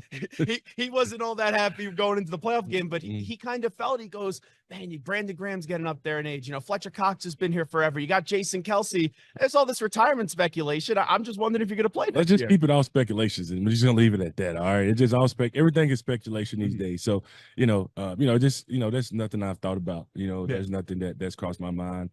So I'm just taking this time to myself and just reflect back on, number one, making sure physically, I'm good, and mentally, that's the biggest part about it. Make sure I'm mentally good to go. So, like I said, let's keep it all speculation, and we'll see where we head to. Well, you guys are warriors, right? And sometimes the way that athletes are covered, it's fair, it's unfair. But I do think what you brought up, the mental health side, is big. Like, what do you do in the offseason to kind of decompress? And I know you got to focus on football, but kind of get away from football and kind of clear your mind. I go to my happy place. My happy place is obviously my I got a big ranch in North Texas. So then that's my happy place where, I just forget about everything, right? I just forget about ball, forget about, a schedule that, that I got to stick by, I kind of get out of my routine things. Obviously, and during the season, you have those routine things that you do daily, in and out. So I kind of get out of that schedule and just get into a totally different world. And that's definitely, has helped me a lot in these last, 6 years that I've owned the place. So if I came over to the ranch in Texas, what are we eating? What's for dinner? What are you cooking up? What are you serving? Oh, we only serve beef there. Oh, yeah. That's my type of place. We eat steaks every night, burgers, whatever you want. We may throw, a salad in there. Oh, I mean, that's your choice. If you want that, that's your choice. You get a salad, but I tell you what, the big man ain't eating no salad. I'm, just give me some beef and taters and I'm good. That's unbelievable. Fletcher Cox is here with us. Well, what's the lasting memory for you from the Super Bowl 52? Man, the lasting memory for me was, obviously, it was probably the biggest play of the game. Defense, obviously, if you go in and if a lot of people, if there was a mic on me, and I tell this story over and over, if there was a mic on me, when I, had this conversation on the sideline with BG about, hey man, like, I'm gonna go to the right, which I normally don't play the right side of the defense. I said, you go to the left. And I said, they're going to slide to me. I need you to win a one-on-one. And he said, okay, I got you. And that's all I needed, from him. There was no reassurance like, man, should I not trust him to go over there? Which, he was going against a really good player, Shaq Mason. Yeah. And I said, BG, I said, man, listen, if I go to the right, they're probably going to slide the protection to me, in a passing situation. So I need you to go win it. And, he answered that bell, and, Derek got it. And, it was good. And, there was a lot of special moments in that game. It's the biggest play in Eagles history. And I know some people will say it's the Philly special, but that game was an offensive shootout, but ultimately defense wins championships. And that was the biggest play of the game to me. Yeah, absolutely. And, the thing is, I talked to, Matty P about that game. He was like, hey, look, I was like, we were both, me and Matt, we've become like really close over this past season. And, we still talk about that thing and about that game. And, our biggest conversation, hey, look, both defenses gave up 500 yards, of offense. And, the defense that got the last turnover is the one that won the game. And you got to believe in that. And, I got a lot of respect for Matty P. Talking to Fletcher Cox right now. So from afar, you guys start out 10-1. You're humming. I know that some people are like, oh, they're sloppy victories. Doesn't matter. You guys were 10-1 coming off a Super Bowl loss. You got off to a really good start, and then down the stretch, you only won one game. From afar, it feels like there were problems in that locker room. What was the truth on why you guys couldn't find the way to get the ship back moved in the right direction down the stretch? I mean, if you really go back and look at us, early in the season when we were winning games, if you go back and look at every game, we willed our way to win all of those games. Yeah. You know, I think the only game where I was at the Bills game where we completely like dominated was when we played Miami. You know, where we dominated the team, right?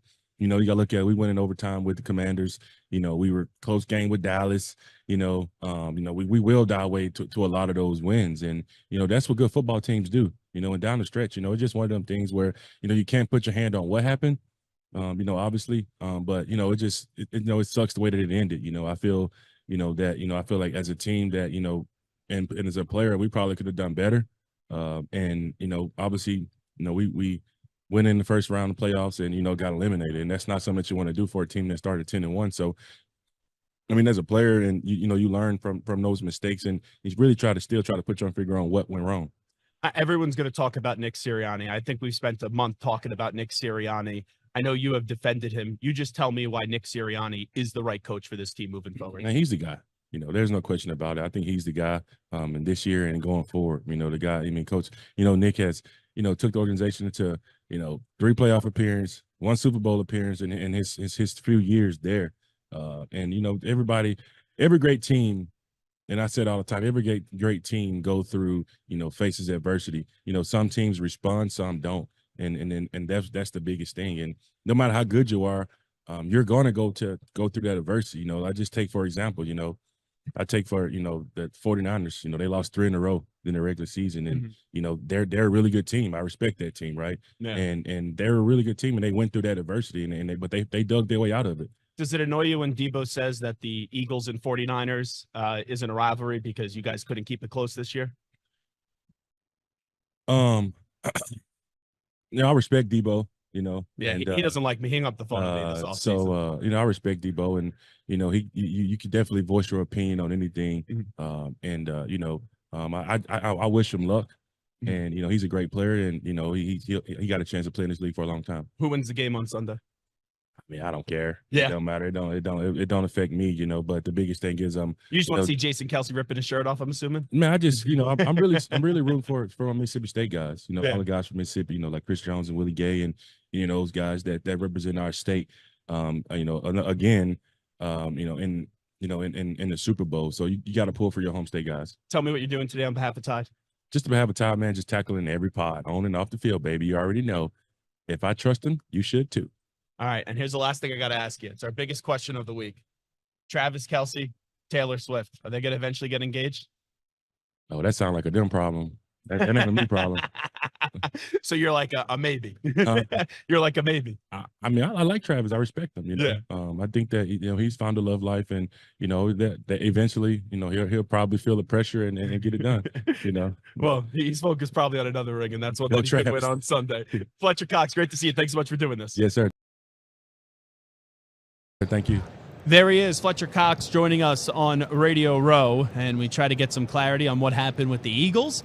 Still, clearly, he believes in Nick Sirianni, and it made it seem like it was more of a player and coordinator issue this past year. Before we take a break, and Shaun Alexander is going to join us live on set coming up in about 8 to 10 minutes from now. Samter, I got to use your producing mind here for a second. So I'm going to show you a picture right now. Because I said something to you earlier today. I go, who the heck is this guy doing so many interviews? And he looked familiar, but I just couldn't put a face to a name. Like, I could not come up with a name. So this is Rob Gronkowski. Phil Perry just tweeted this out. That's Rob Gronkowski in the NFL Network set. Do you have any idea who this person is to the left of him? No. I could zoom in for. No, I saw him walking around. I thought the same thing, and I wasn't able to put so a face many to the people name. were talking to him, and I go, "Who the heck is this?" And like, but I also thought to myself, he looks familiar. What do you think he does? If you had to take a guess, what do you think he does? Actor. He's not an actor. He's a football player. Huh. A very well-known football player that we have talked about a lot. That is getting set to enter the NFL draft. Do you have any idea who that is? I was shocked. When sometimes you see someone without a helmet on, without shoulder pads on, you see him in person, you go, that doesn't look like the dude, the intimidating force that I saw on the football field this year. Well, okay, so intimidating force, no, I was going to say like Drake May or something. No. Not a quarterback. That is Brock Bowers. Wow. How the heck is that Brock Bowers? I know he's standing next to Gronk, but Gronk has cut a lot of weight. But that he does. I mean, listen, he looks like he's in good shape, but he doesn't look buff by any means. Phil Perry, Rob Gronkowski is hanging with the top tight end in this year's draft class. It's Brock Bowers. I'm not kidding.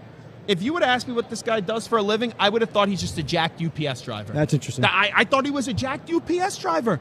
He looks like a jacked, everyday person, but not a football player. But listen, we saw Patrick Mahomes' dad bod. So if Patrick Mahomes can look like that, then Brock Bowers can certainly be that. It is the Zach Gelb Show on CBS Sports Radio. Shaun Alexander going to stop by momentarily. We'll come on back from Las Vegas, but first, let's send it out to our New York City headquarters. Standing by with the latest CBS Sports Radio update, it's the Act Man, Rich Ackerman.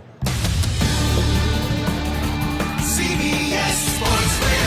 Sports Flash. Well, the Chiefs players finished up their media requirements earlier today, and Patrick Mahomes, more than used to the spotlight by now, making his 4th Super Bowl appearance. Some of the supporting cast has been the same over this time, but the quarterback just rolls with the punches and the changes. Whatever their team needs, they'll go out there and do. The roster's always going to change. I explain that to every single player that's here. You never know if you're going to be back in this game again. And so try to maximize your moment, maximize your opportunity, and see what you can do in order to make a memory that will last forever. Another high-profile candidate has emerged for the Cowboys defensive coordinator spot, with former Jets head coach Rex Ryan reportedly interviewing for the job. The Clippers have grabbed a share of the top spot in the West with 4 straight wins. They're now 26-5 over the last 2 months. They'll look to extend their winning ways tonight when they host the Pelicans. The Cavaliers have vaulted to the 2nd spot in the East with their 6-game winning streak and are in Washington. Boston, though, still 5 games up in the East and will host the Hawks. The Jazz has traded Simone Fontecchio to the Pistons for a 2nd-round pick. The NBA trade deadline is tomorrow. Check them. Hey, this is Bart Winkler. I've got a new show weeknights. Join me for the Bart Winkler Show starting at 10 p.m. Eastern, 7 p.m. Pacific. Only on CBS Sports Radio.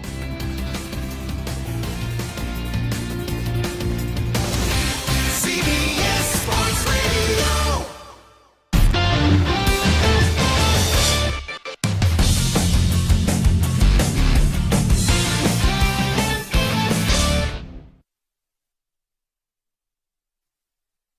You're in a 5-minute break.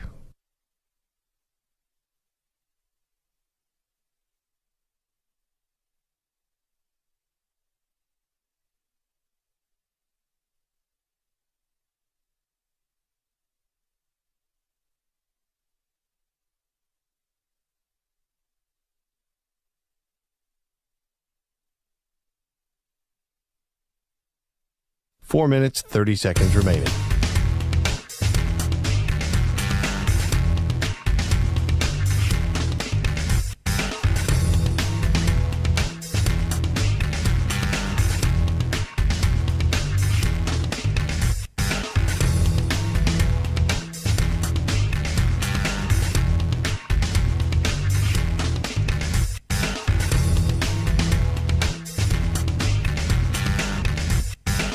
Four minutes remaining.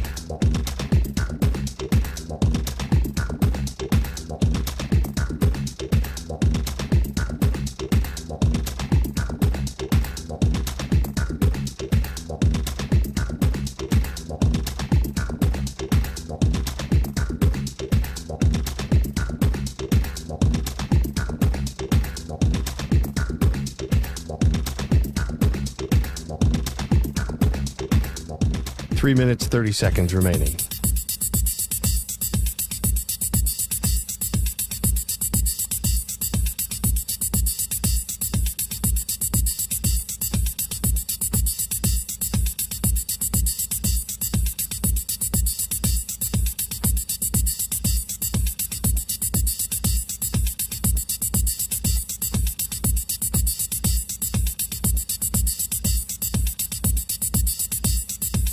Three minutes remaining.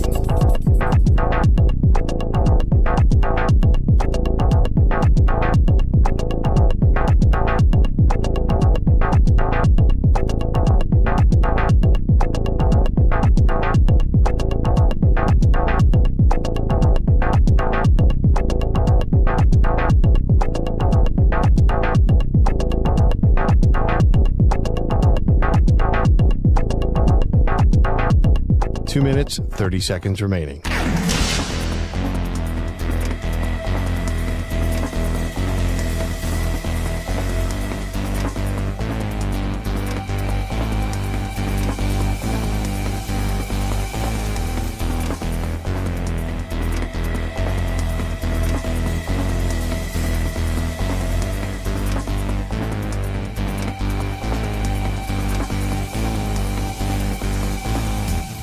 2 minutes remaining.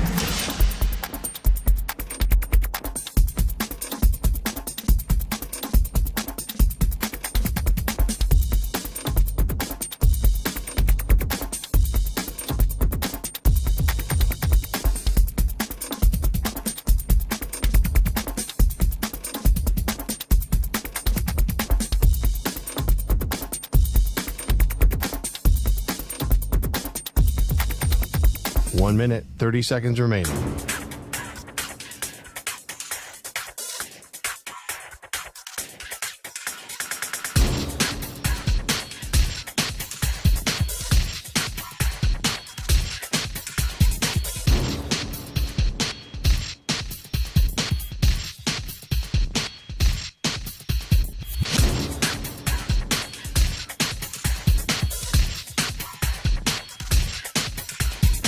One minute remaining.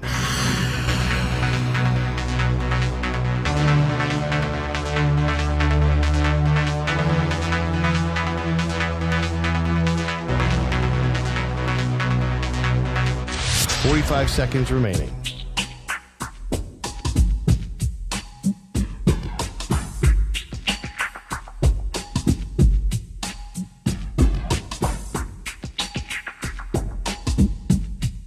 Thirty seconds remaining.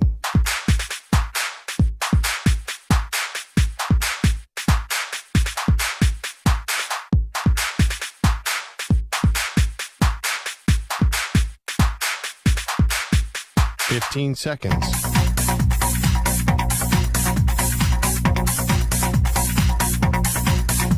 Break ends in 5 seconds.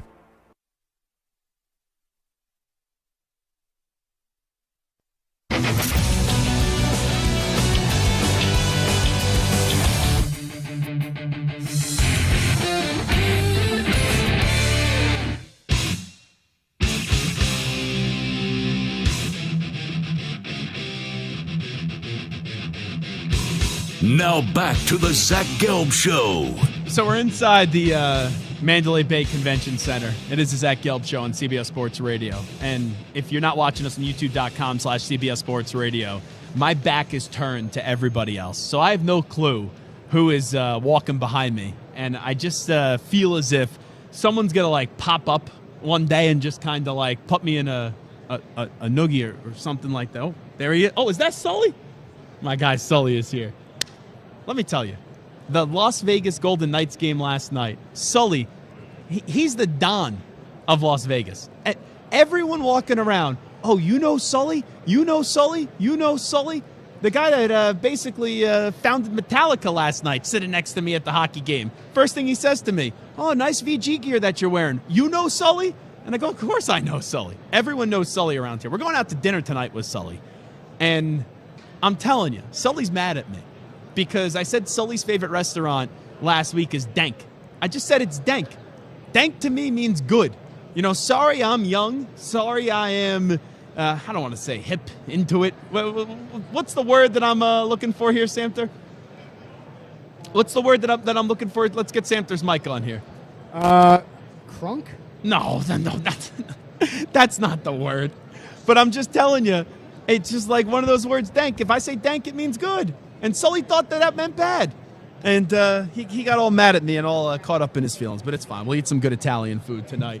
We're going to have Shaun Alexander join us momentarily. It is the Zach Gelb Show on CBS Sports Radio. Little Dickey is going to stop by coming up at the top of the hour. We'll also have Tony Pollard on set as well, coming up in a little bit, in about 40 minutes or so, right here on CBS Sports Radio, as this place is just an absolute zoo.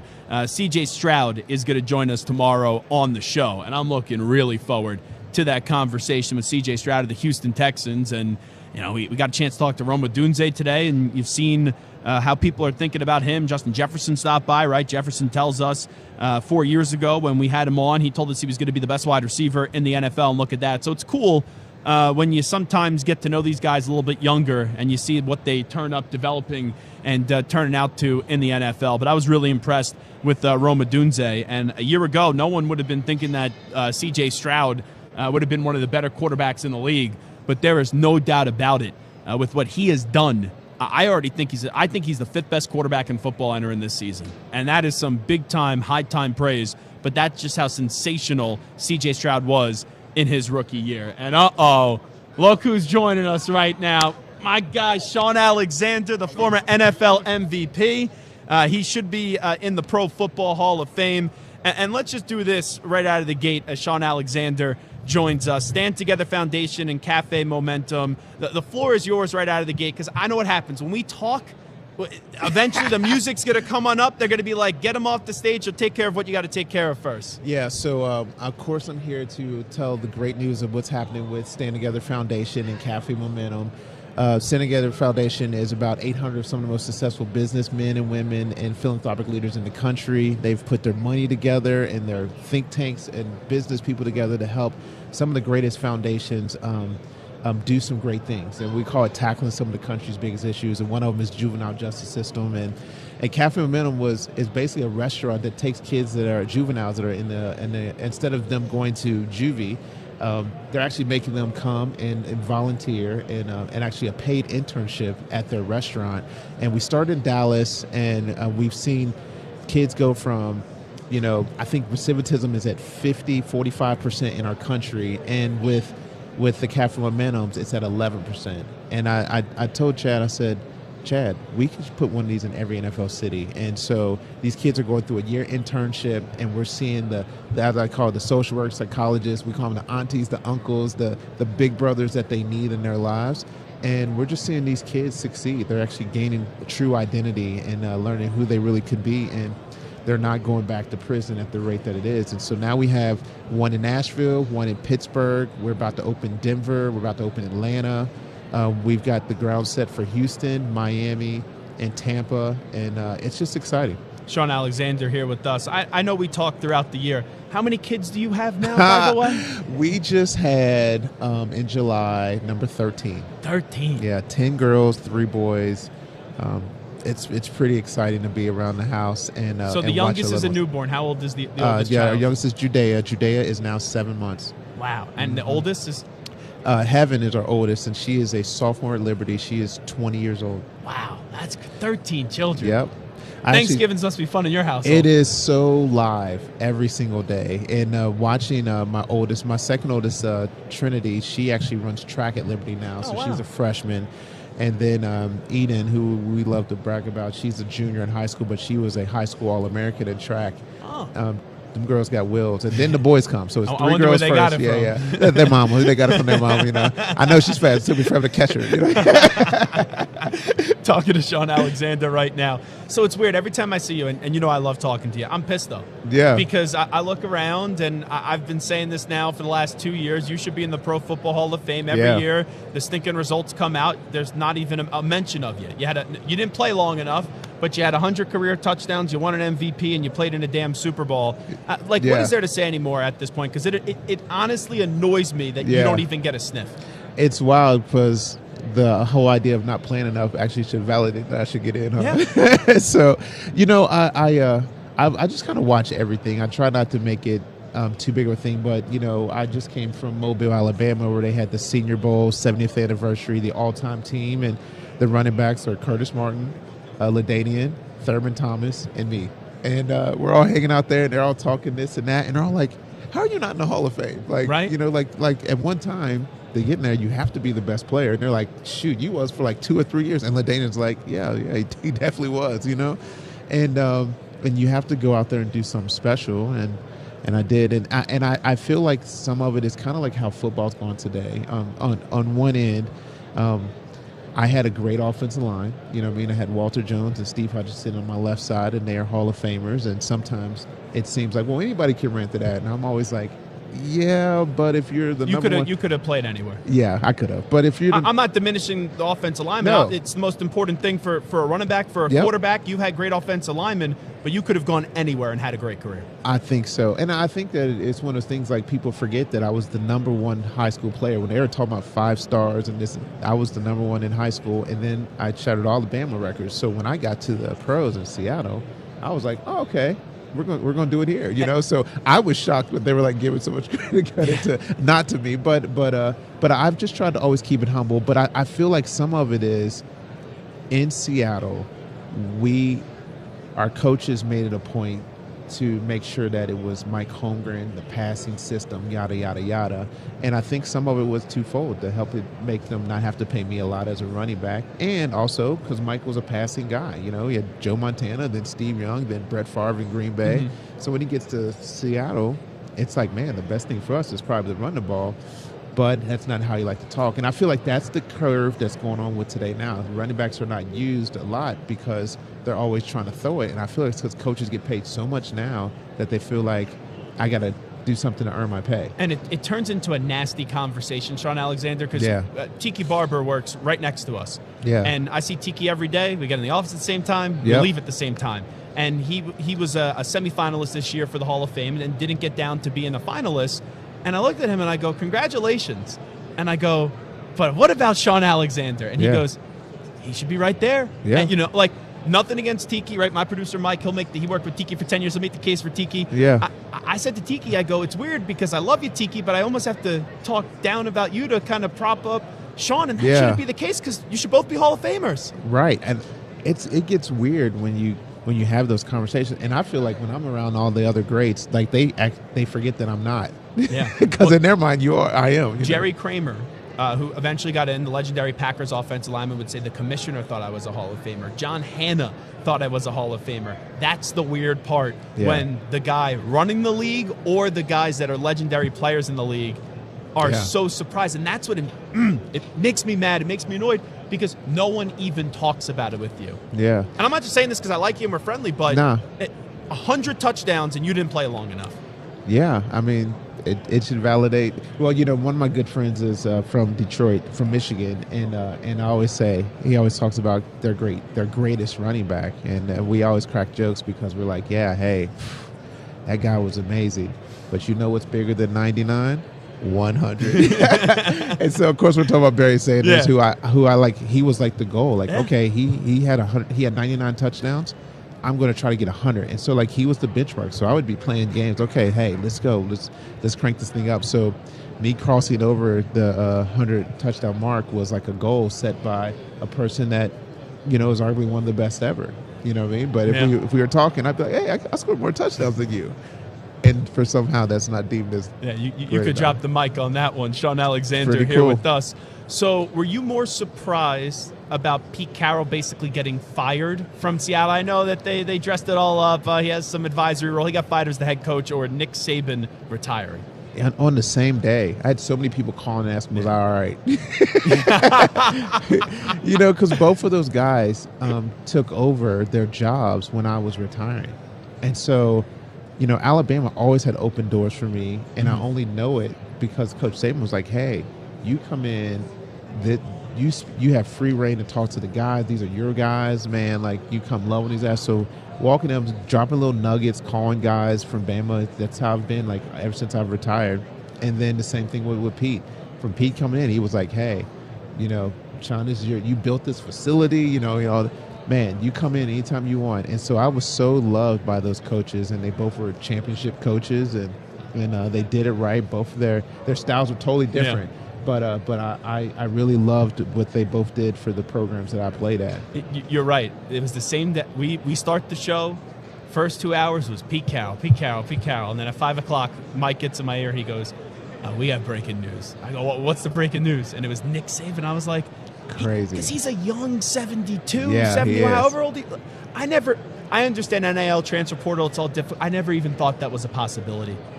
You know what? We were talking about, we knew that it was a possibility. Some of the people down the backside, we just didn't think he would pull the trigger. And like literally when he made that decision, it was literally like that day he decided. Well, he was working, right? Yeah. That day, and then he just said, I'm out. I mean, they were calling some coaches that I know and talking about coming in and working for them up under him, you know. Wow. And then, I'm over here talking to some friends of mine. They're like, yeah, I'm thinking about coming down there and taking the blah, blah, blah position at Alabama, and I'm going to interview for it. And then he drops that. So he was working as if he was going to be back up until that moment. That means he knew he had to, but it's tough to want to walk away from that. What's your thought on the game? Who you leaning towards? I'm trying to find someone that's going to take the 49ers. This week, everyone's going Kansas City. At least the people we talk to here. I know people in the gambling world are going to tell me things otherwise. Yeah, I usually vote with my heart, and it never is right. And so, I've been telling people like, Christian was a freshman at Stanford, and his running back coach was Lance Taylor, who's now the head football coach at Western Michigan. He calls me up. Lance was a freshman at Bama when I was a senior. He calls me up and says, "Bro, we got a kid here." I was like, "Really?" He goes, "Yeah." He goes, "Man, love for you to text me messages to him." So I've been sending him messages and talking to him since he was a freshman. So that would be hard. And then I got a relationship with a handful of the other guys, all for the 49ers. So, like, my heart wants to be like, come on, 49ers, let's go do it. But I know what you're going to say. I can finish your sentence. You don't want to go against that 15. Defense. You don't want to go against Patrick Mahomes. My boys, they're 14, 12, and 8. So I only have 3. So, 10 girls, 3 boys. Yeah. They're like, Pachinko, man, that dad, he's a beast. Runner. Yeah, they're like, he's the man animal, dad. Don't go against him. So I just don't want to say the 49ers, you know what I mean? Yeah. And so, so I want to, but I just can't because I can't go against that. Everything says like, man, them Chiefs are going to do it. I think I have to run on the field on Sunday and just have a sign. Shaun Alexander should get into the Hall of Fame. Don't get tackled, man. Maybe I don't have the moves like you did, but maybe just get this campaign off the ground and running because once again, it's a joke. Yeah, no, it's going to be good, man. I'm actually going to go to the game for the first time since the Seahawks didn't run the ball into one. Oh, that's when. And the ref screwed you. Sorry, we got to run anyway. He is Shaun Alexander. Bless Shaun, you, brother. Always great to see you. We're coming on back from Radio Row after these short messages. Little Dickey's going to stop by coming up 5 minutes from now.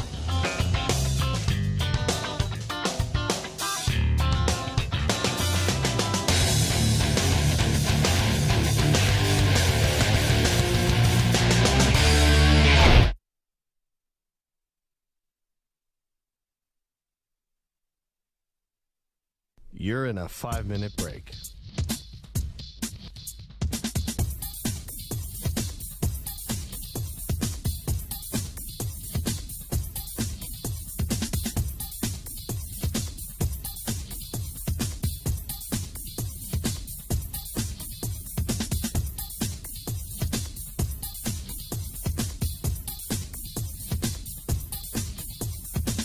Four minutes, 30 seconds remaining.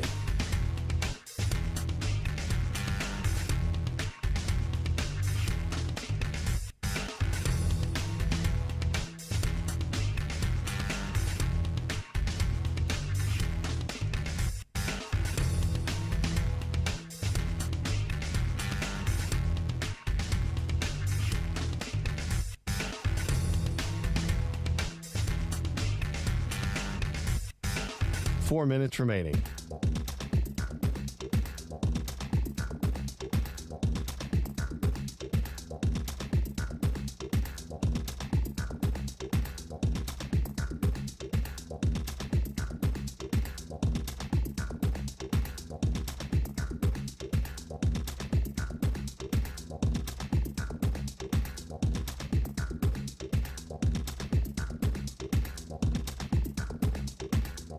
Three minutes, 30 seconds remaining.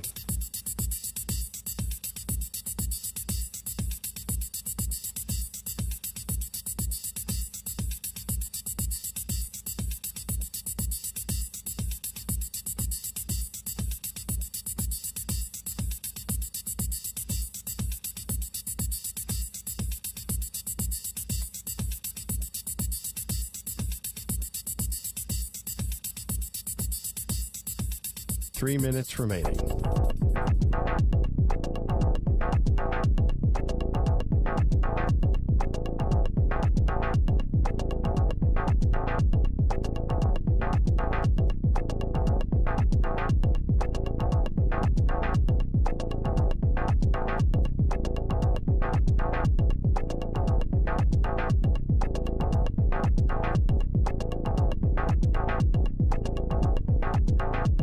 Two minutes, 30 seconds remaining.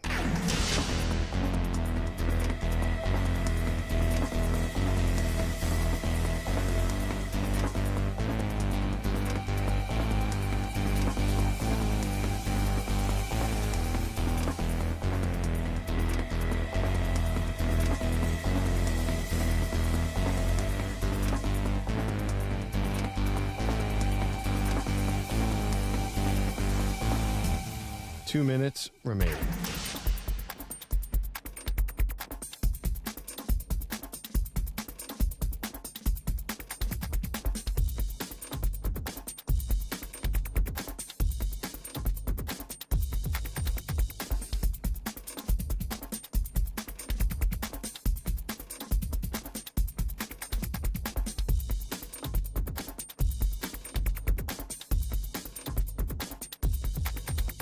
One minute, 30 seconds remaining.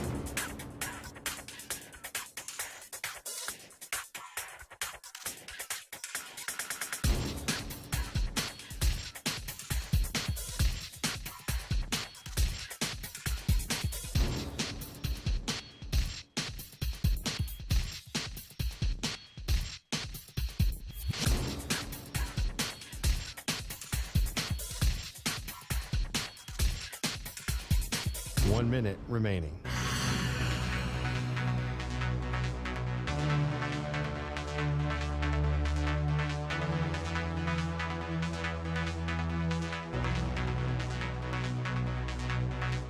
Forty-five seconds remaining.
All righty, welcome back in. It is the Zach Gelb Show, coast to coast on CBS Sports Radio. I am a huge fan of my next guest. I watch his TV show all the time, and that, of course, is little Dickey, who's kind enough to join us on CBS Sports Radio, and he is joining us here today on behalf of Mountain Dew. Dave, appreciate the time. How are you? I'm great. Thank you for having me. So I'm a big fan of yours for many reasons. Okay. You clearly have such a unique voice. I know you're a big Philadelphia sports fan. Yeah. And we have that connection since I lived in Philly for 7 years. So Yeah. Okay. Yeah. I got to put you on the spot right out of the gate. Sure. Favorite cheesesteak place? I loved, and I don't know if it's closed. Okay. I mean, I think it's still open somewhere, but the spot where I actually went all the time, I went last time and it wasn't there. It was Steve's Steaks. Oh yeah, Steve's Prince of Steaks. That's why I love the cheese fries. Okay. And the crushed ice with the cherry soda, and of course the cheesesteak. But last time I went on South Street, it was not. It was I think they've closed some. They have other locations. Yeah, Steve's Prince of Steaks. My favorite is Mama's. I never had Mama's. Never had it. Oh, delicious! It's a hidden gem. I gotta go. It's definitely one of the top cheesesteaks. D'Alessandro's, obviously. Yeah. Big fan is yours. How do you get your cheesesteak? Just whiz with or American cheese provolone? It depends on the location. I don't like onions, so there will be without every time. And it'll be whiz or American, depending on the type of whiz and American they carry. Yeah. I probably would start with whiz and see how I feel about the whiz, but I do love American cheese. Like a nice wet American cheese is great. Yeah, it's crazy because every cheesesteak place, I could order the cheesesteak differently because you know the ins and outs of what they do best. Exactly. Sometimes you need to go extra cheese. Yeah. You know, you're not wrong. Yeah. So, or double meat sometimes. Yeah, exactly. Yeah. It's you're right. You got to feel for it. It's like anything in life. You go, you experience it, and you adjust. All right, let's talk a little bit about the Eagles. Okay. 10-1. Yeah. I know that there were some flaws with the team, but when you're 10-1 coming off a Super Bowl loss, very impressive. Yeah, you feel good at that point. And then, man, holy crap, what happened down the stretch? Well, look, to be fair, even their 10-1 was like a head scratching 10. Like it felt like they were like barely winning games, and especially coming off of last, it just never felt like they put four quarters together the entire year. Look, honestly, I got to say, I really think this whole season is total. It's a pure example of how important coordinators are in the NFL. Oh, absolutely. 2 of our coordinators go on; they're head coaches in the NFL. I think Shane Steichen. You see, like he's like Colts, a great coach, and like you lose someone like that, it matters. It has an impact. I think we've taken strides by firing those 2 coordinators, and maybe they, are unfair scapegoats, but something had to change. Like there was no. It felt like they were just treading water and not adjusting. And so I'm excited to see Kellen Moore in there. I'm excited to see Vic Fangio in there. And I think they made the right moves because they have the roster still. Mm-hmm. I still feel like talent-wise, like, wow, what a team. So I in no way think that this is like a rebuild mode team. I think they're a contender next year immediately. You know how important leadership is. Yeah. Everyone's calling the coach into question. And now I think that coaching in the NFL, you got to be a player's coach, but you can't be a doormat. I just don't know if Sirianni can get that locker room back in order. That's a big concern. Yeah, but if you watch the interviews and you see when they are asked, like, what do you think about, they all really rush to his defense. You know what I mean? I know they have to. Right? But like, how genuine is that? It feels genuine. I as an actor, like I'm like, I really try to watch it. We should bring you on in season to just tell us what is bull bleep and what's not with these coaches. Yeah. I don't know. I was skeptical of Sirianni from the moment they hired him. I was like, who is this man? And what is he talking about with plants watering? Yeah. Like, I was like, what's going on here? But then, but they really respond to him, and he really had like, look, they've always been on an upward trajectory, except this past year.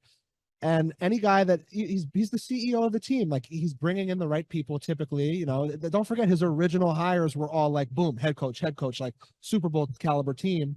You got to give a guy credit for that. So, how did you, just wondering, find your voice? Because it's so unique, and not only find your voice, but you have now had so many people just in the show with Brad Pitt, Justin Bieber, Drake, all really believe in your vision and what you're kind of saying. Look, it's still to this day a dream come true when I think about those names you just mentioned. Like they're icons, people that you grow up being like they're at the top of the mountain of anything that they have ever tried to do. They are that, and for them to believe in me and collaborate with me truly is like the most validating experience of my life. How did I find it? Honestly, I was just like a funny kid that everyone like laughed at my jokes, and like I would just get constant feedback wherever I went. They'd be like, "You're the funniest guy I've ever met." And I thought to myself, I don't think all these comedic heroes of mine, like Adam Sandler, Seth Rogen, Larry David, began as anything more than everyone's funny friend. It's so funny you say that, because my best friend, he goes by the rap name Eyes and Ears. Okay, and cool name, Eyes and Ears. Right? Yeah. And his like first song that he did when we were like in middle school, and I was into radio, so I would help, kind of put together the songs and everything with my other friend Jordan. And it was about like mini waffles and hot pockets. Yeah. And when we watched Dave, we're like, this is what our friend Alex wanted to. Yeah. Honestly, it's like a kind of, and that's what I like to do in my art. Is look, everyone has a dream or a goal. No matter what it is. Maybe it's not being a rapper, but it's something. And sometimes it feels fully impossible or like really difficult to achieve that dream. And I just like inspiring people to go for it. And I always. It's kind of corny, but it's not that corny. Like a phrase that I really live by is like, I could live with failure. I can't live with what ifs. I would never have been able to sleep at night if I didn't try to go for it, because I would have been like, well, what would have happened if I tried to be a rapper? Like maybe and now look at me. I just did a thing with Brad Pitt and Drake. So insane. And whatever your thing is, like, don't like the only way you're going to do it is by really believing it. So just go for it. And the other thing that I love is you've made it, and then you try to help other people too. Your relationship with Gata, and how you kind of used that platform to get his message out on Dave was awesome. Thank you. Yeah, all credit goes to Gata. I mean, the man, he's been an inspiration to me behind the scenes for like since 2014, so about 10 years now. Wow. And I have been, prior to the TV show, I still was doing shows, tours with Gata. We're living life, and he was constantly like inspiring me and making me feel good enough as a rapper to like go do certain things, and always being in my ear to be like, no, you are great. And it's honor and a thrill to be able to like, because I've always, you meet this guy and he oozes greatness. Before he was famous, like anyone would meet him and be like, who the hell is that guy? Right. That guy feels like a celebrity. You know what I mean? So I'm just honored to be the guy that can help him get all the credit that he's always deserved this whole time. Talking a little Dickey right now. I was reading the other day that we don't know if we're getting a season 4. Dave, what's cooking Well, there? we're taking a break. The show was that your call? Yeah. Okay. It's very hard to make the show. I love it. I love it with all my heart, but from like the point of starting a season to the point of ending it, it's like a 1.5 year long journey where like, I'm so hands-on and involved in every phase. So I'm in the writer's room every day. I'm in every scene when we're shooting it. I'm a big part of the scout. I direct and scout and do all the things. And then when it's done being shot, then that's where my real work comes in and editing it. And like, all the scoring. And it's like a huge thing. My name's on the line, it's called Dave. It's something I care about every single detail. And there's so many micro decisions to make. And I just thought, we just did something with Brad Pitt and Drake. Like the show is kind of at like a great pause point moment where, because there's so many other things I want to do in my career. And I just want to have that. It's hard to like, even music. I haven't even had time to work on an album in the last like 5 years because the show takes up so much of my time. From faking your death in the show Yeah. to the sleepaway camp scenes, we talked about it. You had Justin Bieber, Drake, Brad Pitt. It goes on and on and on. What's your favorite episode so far? Great question. I've never even been asked this question in an interview. Are you serious? Yeah, I am. Oh, wow. Now, I would say historically, we have 3 seasons. My favorite episodes can all be found in the 9s and 10s. Like season 1, 9, 10, season 2, 9, 10, season 3, 9, 10. I feel like, I really pride myself on 9s and 10s, probably particularly 10s. But kind of my favorite episode in my heart is probably episode 9, season 2, where I go to Rick Rubin's. Oh, yeah. The reason behind that, beyond it being a great episode, is just it felt like the first time I like really took like a big tonal departure. Like it isn't like what previously was a standard episode of Dave. And like I thought, I want this to feel like a Stanley Kubrick film, like just it felt like a different vibe. And it took a risk because I was like, I know I can make a standard episode of Dave in a really good way. I don't know if I can pull this off. And then when I pulled it off, I was like, I can do anything. And that gave me the confidence in season 3. Season 3, like every episode is like a different version of a different type of short film, whether it's like a epic wandering the desert thing or like we're trapped in a hurricane and it's like a horror episode. Like I really like wanted to branch out genre wise. And I think episode 9, season 2 gave me the confidence to like go for different types of tones. So the Finding Your Love storyline, let's tie that into this Super Bowl. Your thoughts of Taylor Swift and Travis Kelce? I think it's awesome. I love it. Look, first off, it makes America as a whole feel like high school or something. Yeah. You know what I mean? And I think it like warms the heart of America and maybe even the world. Like I think anyone who approaches their relationship with hate is probably just a hater. Yeah, I'm like, with you. They just seem they just seem very likable people. Like Travis, I've I don't really know him well, but he seems like the coolest guy ever, and he's been the coolest guy ever, and he's been the best ever for like a decade. And she has obviously she's like the new Michael Jackson. You know what I mean? Like what she's doing is historically unprecedented, and she seems like I've never met her, but she seems like an incredibly smart, driven, ambitious woman, and I respect her. It's so funny who you are in the show. Yeah, you are in real life. I remind you of Taylor Swift. Oh, no. Sure, if that wants to be the headline, I'm fine with that. Yeah, but like, a lot has changed in your life. Yeah, but do you feel like you have changed individually? You've always been the same person that you've always been. I feel like I'm very similar to how I've always been. There's no real. I mean, you age and grow up, and But beyond that, I feel like, no, I think if you talk to anybody who's close with me, they would say that, fame hasn't changed me in any way. And that's because I probably always believe these things about myself. So when I do achieve them, it's like, I don't want to say no big deal, but it's like what I always knew was going to happen. Sixers, I know Embiid's hurt. Is that season pretty much over? I would never say the season's pretty much. I got to see what the recovery. I mean, if Embiid is out for the playoffs, they're not going to win anything. Yeah. Hot take. Yeah, but it seems as though there's still hope that he could come. My main goal, it's crazy. Like the amount of times he's not healthy in the playoffs, I would be totally fine with him. I would rather be like the 7 seed and he's back 100% than be like now. the 1 seed and he just got hurt right before the playoffs, like last year.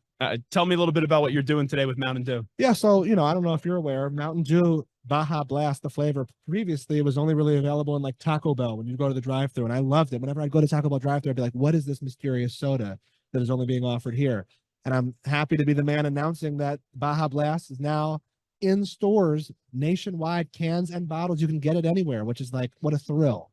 So I'm here conveying that message. I host a radio show with the Odyssey app that, we're owned by Odyssey. Oh, great. Yeah. So there's good synergy here. And like, the drive from LA to Vegas is a little bit boring. So it's like, it's me telling stories, picking my favorite songs. It's just something to listen to along that drive. So we will definitely eventually get a new season of Dave. Yeah, I'm still alive. So Yeah. as long as I'd have to. If some, my life is going on. Maybe you're writing an episode right now. Hey, something crazy would have to happen. I know Rich Eisen. I know he's been on it. If you want to put me on an episode, I would not say no. I will not have any tough negotiations there. All right, we'll keep your money low.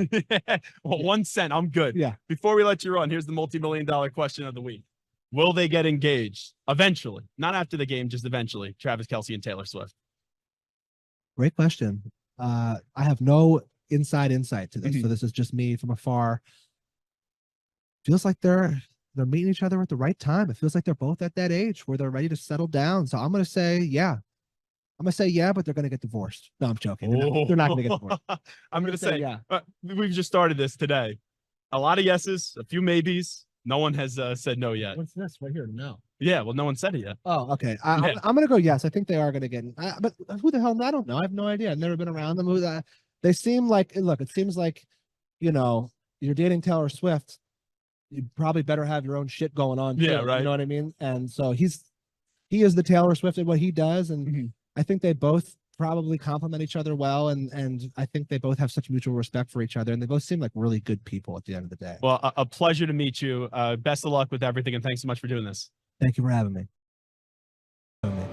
There he is. What an awesome conversation with little Dickey joining us on Radio Row inside the Mandalay Bay Convention Center. And Samter, something that I realized with the Taylor Swift poster, and we have a poster here at CBS Sports Radio where Taylor Swift and Travis Kelce kind of like arm around one another, smoochy, and we've been asking people all throughout the week, yes or no, are they going to get engaged? Every single person so far has said yes. We had two maybes. It was Fletcher Cox was a maybe, and then Tony Pollard, who's going to be joining us in a few moments. When we saw him around, he signed this. He was a maybe as well. I didn't ask him this on the air, Shaun Alexander, and I was talking to Shaun off the air, and I said to Shaun, what are you going to sign? And he signed no, and not only did he sign no, he then wrote, "Go Chiefs." So I think that's Shaun Alexander saying, I know I'm going to get eviscerated for this, and I'm going to say that they're not going to get engaged, but then he's trying to suck up to Chiefs Kingdom by at least writing "Go Chiefs" in the game. That was something off the air. I will say this, as a diehard, longtime, lifelong Chiefs fan, I don't accept Shaun Alexander's fake "Go Chiefs" apology on here.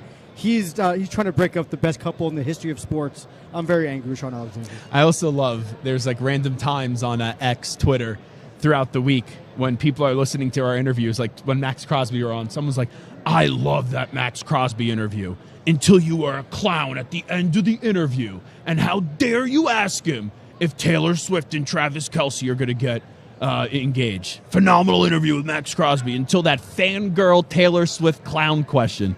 That was in my mentions by Someday My G on social media. Oh, my goodness gracious. Morning, America. It's time for another edition of Gio and Jones. Wake your ass up. There he is, Brian Jones walking around Radio Row, CBS Sports Radio legend. All righty, let's take a timeout. Tony Pollard going to join us on the other side. Zach Gelb Show, CBS Sports Radio. You're in a 5-minute break.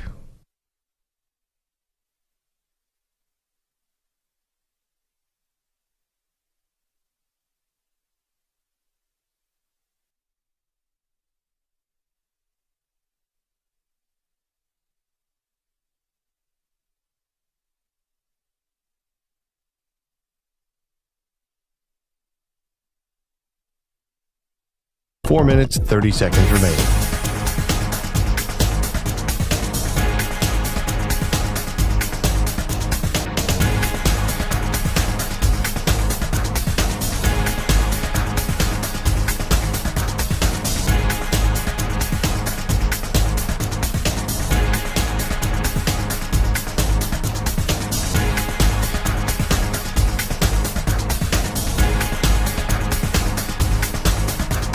Four minutes remaining.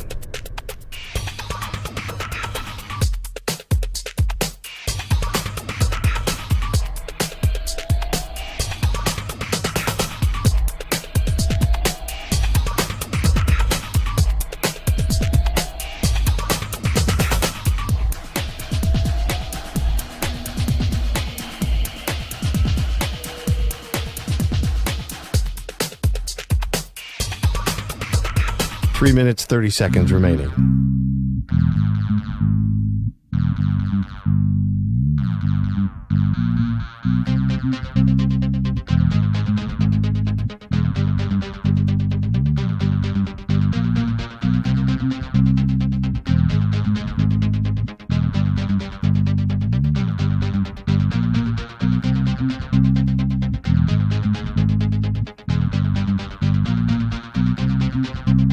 Three minutes remaining.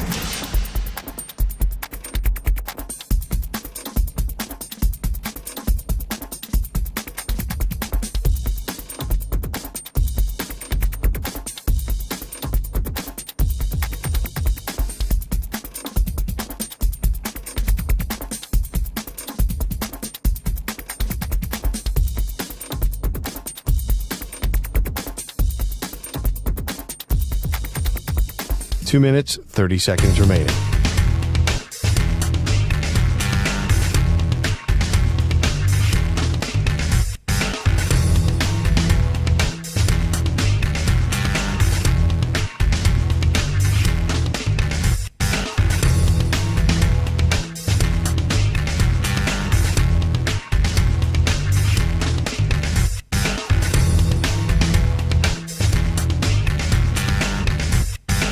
Two minutes remaining.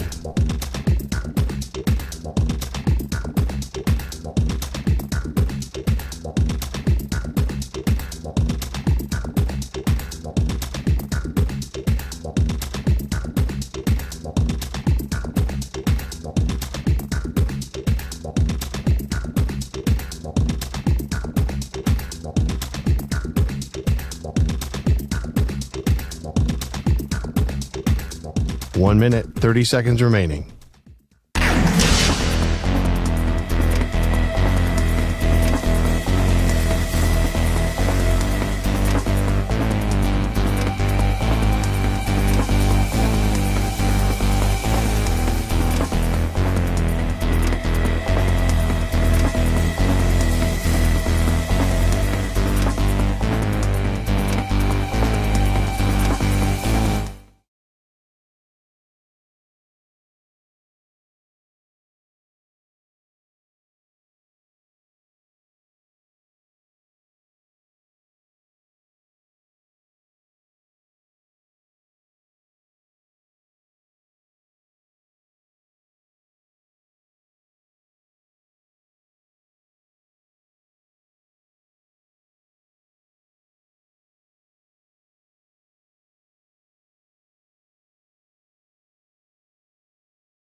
Welcome back in. It is the Zach Gelb Show, coast to coast on CBS Sports Radio. We're live on location in Las Vegas inside the Mandalay Bay Convention Center. Man, this place is a madhouse today, and look who's here with us on set. He is Dallas Cowboys running back in Tony Pollard on behalf of Ascent.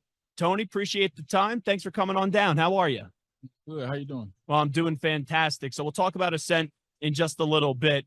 How do you look back at this season for you individually? I know in the offseason, a lot of it was, what's going to happen with the contract? Everyone always talks about the Dallas Cowboys. I don't think there's a day that goes by that we don't talk about the Dallas Cowboys. But when you reflect on the season, and not only from a team standpoint, but an individual standpoint, what kind of stands out? I would say on the team standpoint, I feel like we left a lot on the table. I feel like we were one of the teams that should have went deep into the playoffs and possibly been in the game today. Not today, but this weekend.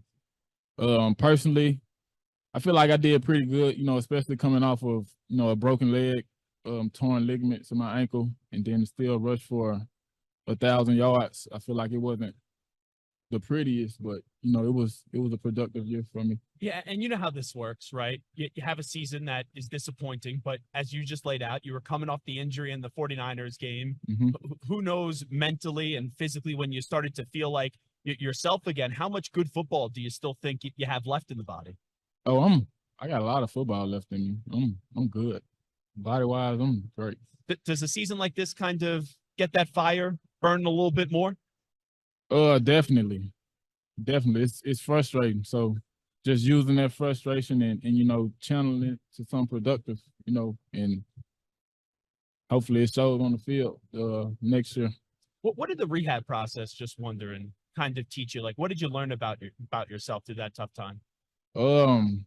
That your mental is probably like 90% of it, as far as like everything, as far as like your play on the field, as far as you recovering from injuries. Like if you overthink things, then your body will start leaning towards what you're overthinking. So, just being positive, keeping good energy, keeping positive energy around, and just feeding off of that. Talking to Tony Pollard right now. So this is going to be an interesting time for you. Running backs always in the news with contracts. How do you kind of navigate and approach? What's the mindset like for what's lying ahead in the next few months? It's kind of hard for me to tell right now. With the season still going on, I feel like once the Super Bowl is over and the season's officially over and free agency start, then it'll be able to speak more in depth on that. But it's kind of tough right now. I don't know what it's going to be. Is the preference to stay in Dallas, in your opinion? Yeah, definitely. Talking to Tony Pollard right now. When you look at the running back position, it's one that gets talked about, and it gets trivialized a little bit, and people try to take away from the running back. But now, I don't think you need a PhD in football to kind of figure this thing out. To win in the playoffs, you got to be able to run the football, right, and you got to play good defense. Does it annoy you how people now kind of mistreat the way that they speak about the running back position? Yeah, I mean, it can be very annoying. It can be very frustrating. It can be hard. It's hard on your mental. It's hard on everything when you got people who never played the game telling you that your position isn't important. But that's a part of being a professional. You just have to learn to block things out, block out the noise, and just stay neutral and just keep your head clear. So just like speaking of what I was saying earlier, mental is like the biggest part of the game. So if you're letting stuff get in your head, then that's going to throw you off already. What happened in the playoff game? Because I thought the Cowboys were going to win that game. I thought you guys were going to beat Green Bay. Mm-hmm. And just from the jump, they win the toss, they take the ball, they go right down the field, they put the ball in the end zone. It just seemed like you guys were never able to recover from it. Yeah, I would say, they executed more. They executed better than us that game. I would say they were the more physical team. They were the better team that game. When you look at your quarterback, Dak Prescott, I will spend the last 2 weeks talking about Brock Purdy and how we talk about Brock Purdy as a quarterback. Who is Dak Prescott? You've been in that locker room with him the last few years, and what is he as a quarterback in this league? I mean, he's a competitor. He's a true competitor. He's going to fight to the last whistle, to the last second on the clock is gone. He's going to give you his all. He's going to, the way he practices and prepares for games, it's just like the game with him. So everything that he does is intentional, whether it's just practice, walkthroughs. Like, he's the type of guy that you want around your franchise to lead by example in the right way. How much of this team, just wondering, missed Ezekiel Elliott this past year? I would say his presence was felt, not having him, but I feel like we were still able to, be pretty productive on the ground for the most part. But our schemes kind of changed too, so that kind of played a part into it in the run game. Yeah, Mike McCarthy. People were wondering if he's going to be brought back. Now he is. Final year of a contract. Is he the right guy, the right coach for the Cowboys? Because from afar, it seems like he's on the hot seat. And you have Jerry Jones, who does 9,000 interviews all the time, the owner of the Dallas Cowboys. Yeah. And whenever he speaks, he's entertaining. But he's already talking about how he thinks he would work well with Bill Belichick. So it feels like, from my vantage point, that they doubt Mike McCarthy. So what are your thoughts on McCarthy? Man, that's a perfect example of what I was saying. You got to keep your mental clear. You got to block out a lot of the noise. You got to block out a lot of the reports, a lot of the rumors you hear, a lot of posts that people make. until like you actually see a move done or a coach fired or hired or a player traded or something. Like you just have to block it out and just focus in. All we do is we talk a lot of Cowboys. Yeah. You know this. It always gets made a joke, death taxes and national shows talking about the Cowboys. You kind of like laugh at the coverage and how much you guys are talked about. Like it's good, but then there's also some bad that comes from it. Yeah, I mean, you have to laugh it off. Being a Cowboy, you get used to it. After a while, it's routine. It's expected. It's expected for us to be talked about, whether we're in the playoffs or whether we're not in the playoffs, whether we're playing our best ball or our worst ball. It's expected for us to be the headline of the conversation. So, you got to laugh it off and just lock in and stay neutral. Like I was saying, just lock in and focus on the task at hand. Who wins this game coming up on Sunday? Who do you think wins between the Niners and Chiefs, Tony Pollard? I think it's going to be a good game, but I can't go against Mahomes. Yeah, I feel like that's everyone's sentiment here. I'm taking the Niners just because everyone has said what you logically makes sense, but everyone has said what you have said this week. Yeah, it's hard to go against him. All right, here's the multi-million-dollar question before we talk about Ascent, wrapping up with Tony Pollard. Travis Kelce, Taylor Swift. That's the storyline of this Super Bowl. Do you think, ultimately, they will get engaged, they'll get married one day? Man, I don't want to speak on that. I don't want to speak on where their relationship going. I'm going to pass. You got it. Tell me what you got cooking with Ascent. Yeah, I teamed up with Ascent, this spring 2023. They have a lot of different protein products to offer. They have post-workout proteins. They have pre-workout proteins. They have plant-based protein, post-workout proteins. They have a lot of different flavors to choose from. You just mix it with water or milk, whichever one, your choice. And my personally favorite post-workout would be the chocolate or the vanilla bean. And pre-workout would probably be the strawberry lemonade. So I'm a big smoothie guy. I lost like 80 pounds in the last 4 years. And a big reason is because of protein powder because, dude, they're filling. You don't have to eat like frozen strawberries, frozen mango. I throw some spinach in there, bunch of protein powder, and then pretty much just water. And it's healthy. And I'm surprisingly eating healthy, actually somewhat delicious right there. Yeah. So, hey, good luck with the next chapter coming up, and we'll see where you land this offseason. And thanks so much for doing this. Yes, sir. I appreciate it.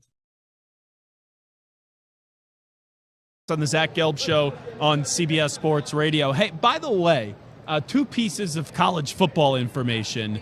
One has to do with Nick Saban, and the other has to do with Arch Manning. According to Inside Texas, Steve Sarkisian, who did this last year, when he was talking about Arch Manning, kind of nipped all the QB speculation in the bud. He said already that Quinn Ewers and Arch Manning are not in a quarterback competition. So, yeah, presumably so. This is Quinn Ewers' team. If Quinn can stay healthy, keep on playing at the high level that he did, he'll be the player and the quarterback, the starting quarterback for the Longhorns this year, even though he was injured one time a year ago and then another time 2 years ago. If you remember that Alabama game, and there was obviously this year.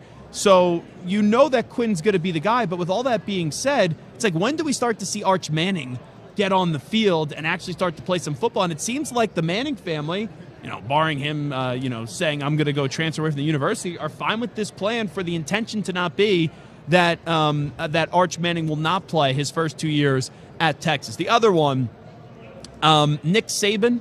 We had Mark Ingram on from Fox earlier. We just had Shaun Alexander on, the former Alabama legendary running back, a guy that should be in the Pro Football Hall of Fame.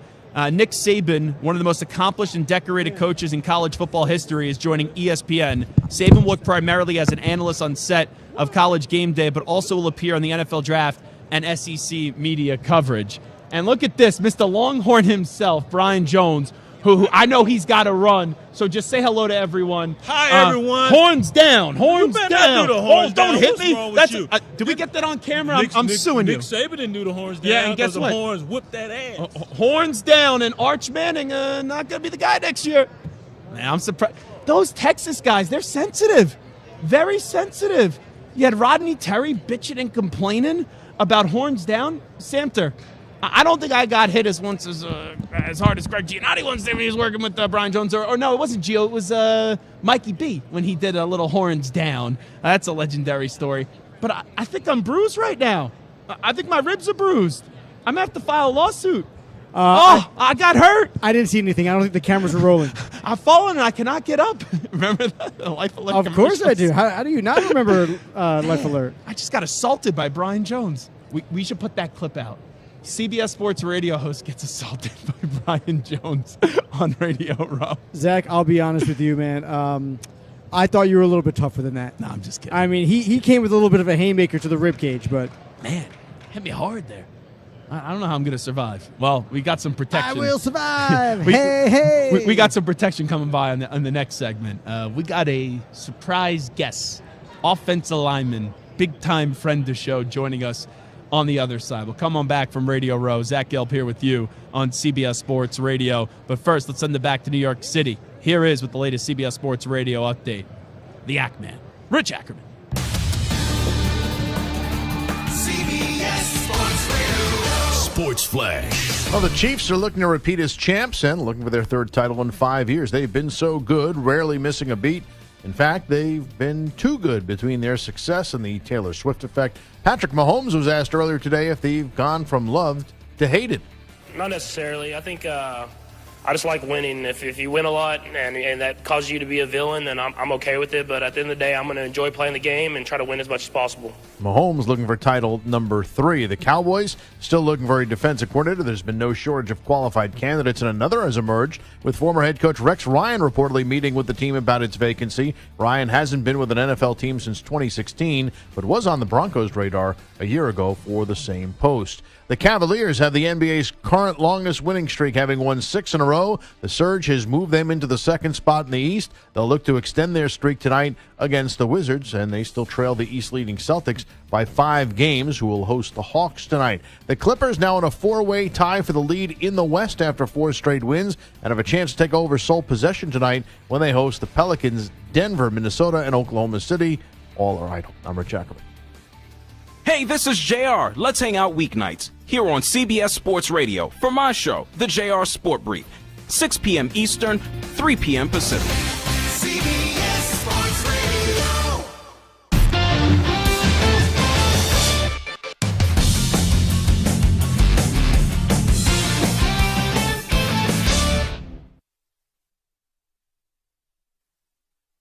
You're in a 5-minute break.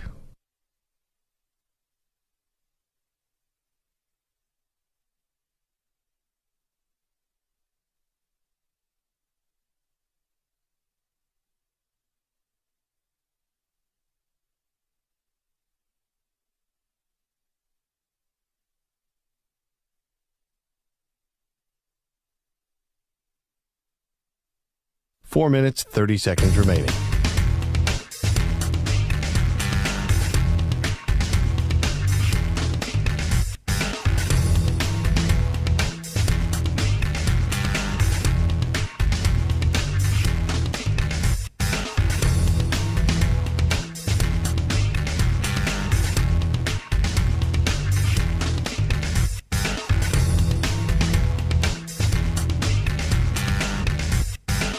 Four minutes remaining.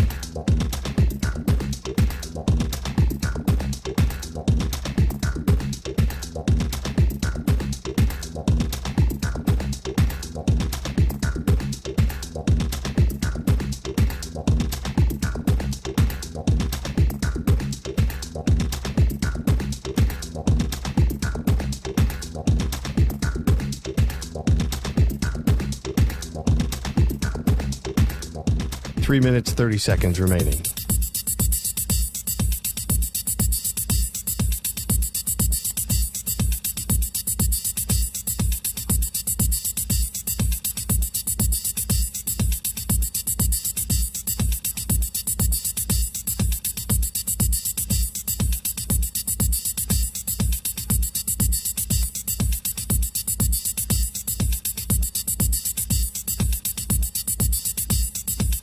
Three minutes remaining.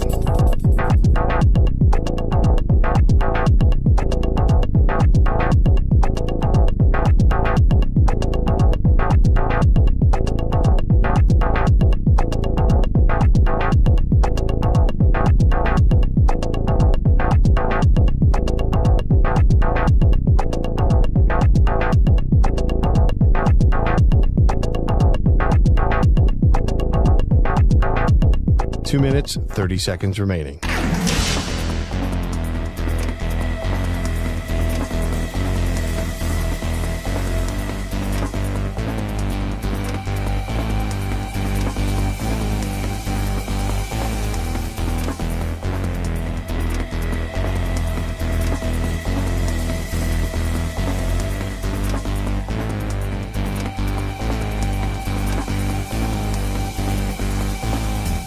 Two minutes remaining.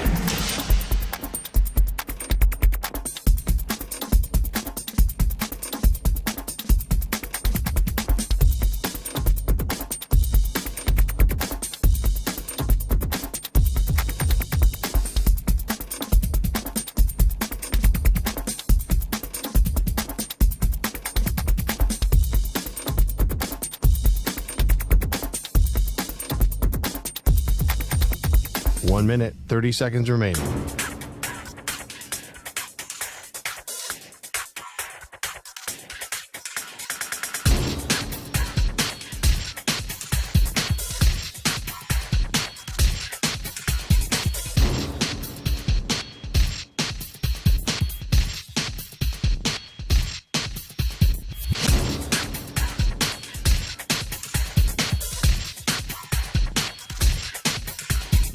One minute remaining.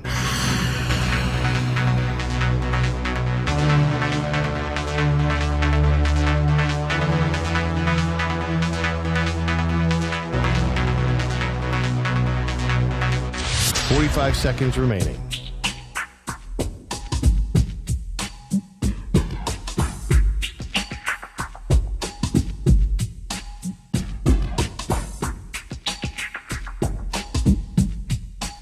Seconds remaining.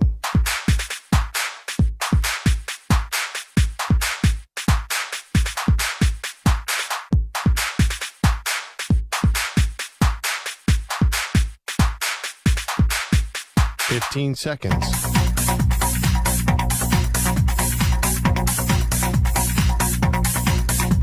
Break ends in 5 seconds.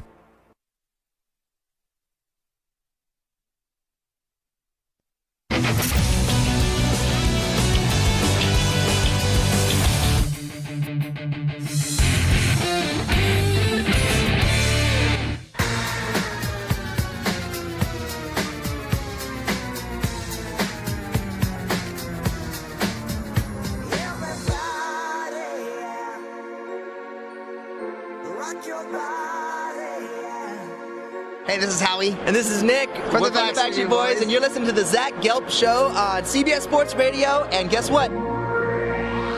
Zach is back. All right. He's live. He's nationwide on CBS Sports Radio. This is the Zach Gelb Show.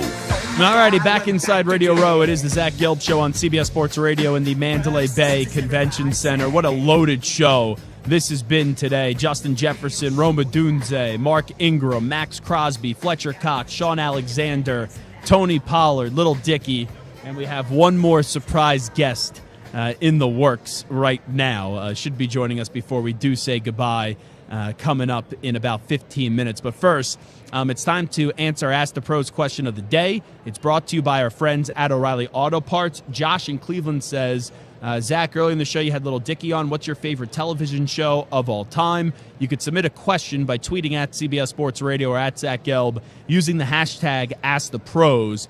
Think O'Reilly Auto Parts for all your car care needs. Get guaranteed low prices and excellent customer service from the professional parts people at O'Reilly Auto Parts. So I don't watch a lot of TV these days because I have to watch so much sports. I love mindless television, though. I've said this before on the air. It's not my favorite show of all time, but I love Real Housewives of New Jersey. I love Jersey Shore. I saw Curb Your Enthusiasm, just came back, and I love Curb Your Enthusiasm as well. I was a huge fan of 24. I was a huge fan of Entourage, but I could keep on stalling. I could keep on giving you shows and naming shows and some of the great shows of all time, but clearly my favorite show of all time is The Sopranos, and I could watch that over and over and over and over and over again. If I have nothing to do on like a Wednesday night, I could binge like 6 or 7 episodes that I've already seen So Sopranos is definitely at the top of the list. I think it's maybe not maybe. I think it is the most brilliant written television show I've ever seen. With all the things that were talked about all those years ago that are still major parts of the world today, and I didn't think they were talked about them then, especially the mental health component as well. There's no doubt about it. Sopranos is my favorite TV show of all time. Stu, back in New York City, Stuart Kovacs. I almost said Samter, but Samter's, I was going to the right next to me, but Samter's trying to corral our mystery guest who shouldn't need any corralling to get on over here because this guy owes me a favor or two. I'm just teasing. So, Stu, what's your favorite TV show of all time? Yeah, I'm kind of with you. I don't watch as much TV as maybe some do. I'll probably watch more sports, but love The Office, love Breaking Bad, but for me, my favorite is Seinfeld. It's just... Even, 25, 30 years later, I think it still has a lot of good. It just lives on, and it's still, so. Have you ever been to the diner in the city? I have not been in it. I've walked by it in the Upper West Side, yes. You get the selfie Stu? I have, yeah. I do have a picture. Selfie sexy Stu there? Selfie Stu in front of the diner, yeah. It is my favorite show, and it is something when I just want to put something random on, that's usually the show I go to. Stu, we got to get you out here one year. I feel bad. Like, we're talking about how much fun we're having. We're talking about all these fancy schmancy meals that we go to. You would have loved the hockey game last night. Oh, yeah, I'm you sure. would. Yeah. That crowd was that was flat out ridiculous, that crowd. It was just crazy, and the energy, and just really right before the game, the pregame show it was wild. That was I've been in some good atmospheres. That felt like it was an EDM hockey party for 3 hours. That was just absolutely wild. Yeah, they always seem to put on a show there, and the team is really good, and obviously seeing Connor McDavid, something I've yet to do as well. I'd be excited for that. Draisaitl's also and a very good the Oilers won 16 games in a row before they lost that game last night. But anyway, now joining us, he's getting a little chilly. It's getting a little chilly in here. Why? Because the snowman is in the building from the Buffalo Bills. I don't even like to introduce you as from the Buffalo Bills because I've known you from before then. So, friend of show, friend of life. Here he is, the great Dion Dawkins. What's up, brother? What up, Zach? What up, Zach? You're loving this stuff. You're a people's person. Like, you come to an event like this, and you like being here. So you know it. One day, when my career's over, I find myself here somewhere. This is fun. This is fun. And I'm a people person, so I enjoy talking to people. I enjoy poking at people. I enjoy getting on people's nerves and then rewinding it back and settling that playing field. So I enjoy this stuff. So there's a lot that we could talk about. Specifically, though, with you first, I want to talk about the Walter Payton Man of the Year Award. Once again, a finalist. I don't even know if you know or not, if you won or you didn't. They find out on Thursday. You just gave me a smirk. That makes me feel like you have an idea of something that's going on. Regardless, though, I hope on Thursday, when that gets announced, that it's you. And I know even if it's not you, you'll still be the same person as you've always been since I met you. I will. And I don't do it for an award. I don't do it for any of that. I do it to have an attempt or have a chance to change a life, to put an extra smile on the face and to just be present and to give somebody a different thought process, maybe in a different situation if they have a bad situation. Mm-hmm. That's really what it is. I just like to be present than unpresent, if that's a word. So, obviously, Dion Dawkins here with us. I saw you when you came to Philly, and you lost that game, unfortunately, to the Philadelphia Eagles. At that moment, though, that locker room was, I don't want to say a dark place, but there was a lot of question on what was going to happen with the Buffalo Bills. Then you guys go into the bye week. You're in Kansas City. You beat the Chiefs, and then here we go. The Buffalo Bills are back. And you guys get into the playoffs, you win a playoff game, and then you have another performance up against Kansas City where you couldn't get the job done. But I just want to ask you, how'd you guys turn this season around? Because at 6-6, it felt like this was just not going to be a playoff team. Yeah, that Eagles game definitely did something to all of us in a way for the better. That Eagles game created grown men. In a ways, it's carved out pieces of creating a champion. And from that one game to the next game, to that one game to the bye week, then to the next game, and all the way until the final game of the season, it put us in a position of good faith and a good mindset, but also we ran the football in a way that we didn't even know we can run the football. Yeah. And we put it on ourselves. They put it on us that we have to be able to run the football to have a chance to go far and even have a chance to win a championship. So with going that far, running the football definitely creates a swagger, a dominance, and a way of ball that most people don't really want to play because it's very physical, Zach. It's very, very physical, and it takes a strong mind. It takes a strong body. It takes a prepared athlete, a prepared professional to be able to have that attempt to even run the ball that many times and to keep going and to go into the day after a game and your body is black and blue and you have an off day and then you have practice again on Wednesday in full pads, and to be able to just put that helmet on and keep going, because I can tell you that a lot of teams could have did it one time, maybe even 2 times, but when it comes to doing it 3, 4, 5, 6, 7 times again, you know, you don't see that. I'm just wondering, and you've now have made 3 Pro Bowls. You're starting to get your respect in this league. We know what the contract was and all of that as well. And a lot of people recognize you as one of the best tackles in football. Like, how much longer do you want to do this? Like, how much longer do you want to keep on playing? That's a good question, Zach. Because there's the physical grind to this and the mental grind to this. It wears on a person, dude. Yeah, man. I have a lot of things that I still want to do. The world isn't talking about me like how they talk about Trent. And I'm real with that. And I understand that. And that's something that I want. You know, I want people to say, that's the best left tackle in the NFL, and say it confidently, which people do. You know, and I'm thankful that they do. They do say it, but then you also have the counter question of, so what about Trent Williams? Like, nobody can ever counter that question with asking that to Trent. Yeah. And I respect Trent for that. And I respect the vet, the leader of this, for that. And, you know, Trent has something that every offensive lineman wants, and that's the top of that hill, the top of that castle. So that's what we're all pushing for. So I don't know. It could be 4 years. It could be 5 more years. I'm planning on dominating for years to come, so people know when it comes to dog. You know, I think after that Cowboys game, when you were Michael Orr in The Blind Side, in the scene where he dumps the kid in the right off the football field into the dumpster 30 yards down the field, I was going nuts during that. Because my phone has blown up with you for two things. When you caught the 2 touchdowns. But the day whoever you took for a ride on the Cowboys, I don't think I've ever got more texts about you. Well, that's a good thing. I'm blessed that that you're even saying that, Zach. Yeah. You know, now you know me. The only thing that I hope is to do it again. And what's next? and to get it done. But honestly, though, maybe I'm reaching, but I like to shoot for the stars, right? You know, they put that scene in Michael Orr's little documentary in high school. Yeah. When he was in high school. That happened in the NFL.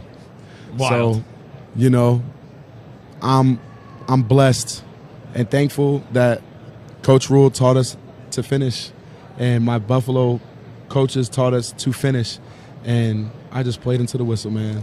So also, when you were talking about Trent Williams, I remember there was a time we were in Philly and we went out for dinner.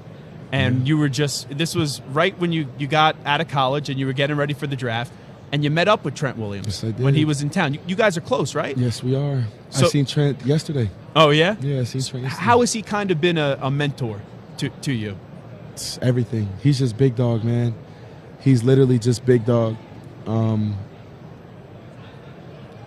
He lets me know how to stay level with success, how to be a better player, and how to control my situation. You know, when the world is talking about the mass of just focusing on individual tools, whether it's getting out of your kick set or punching with one hand first and then gathering with two or something like that. Trent keeps it real.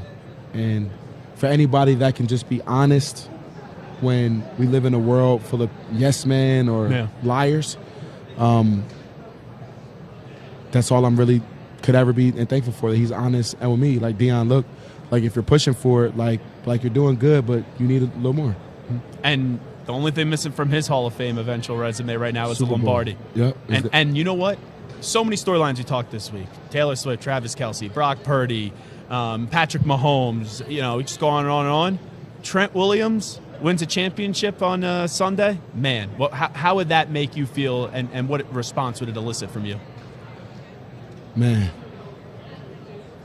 it would mean everything. I might be sad. Truly, I might be sad in a way, and I'm going to put light on this right here, Zach. Mm-hmm. For a guy like Trent, 99 overall in Madden, been the best left tackle in the league for at least 8+ years, maybe 9, 10 plus, whatever. To be the best athlete on the football field and to never even have the opportunity to win an MVP is crazy to me. Wow. It's crazy that he should have just as much MVP trophies as Pat Mahomes. How about that?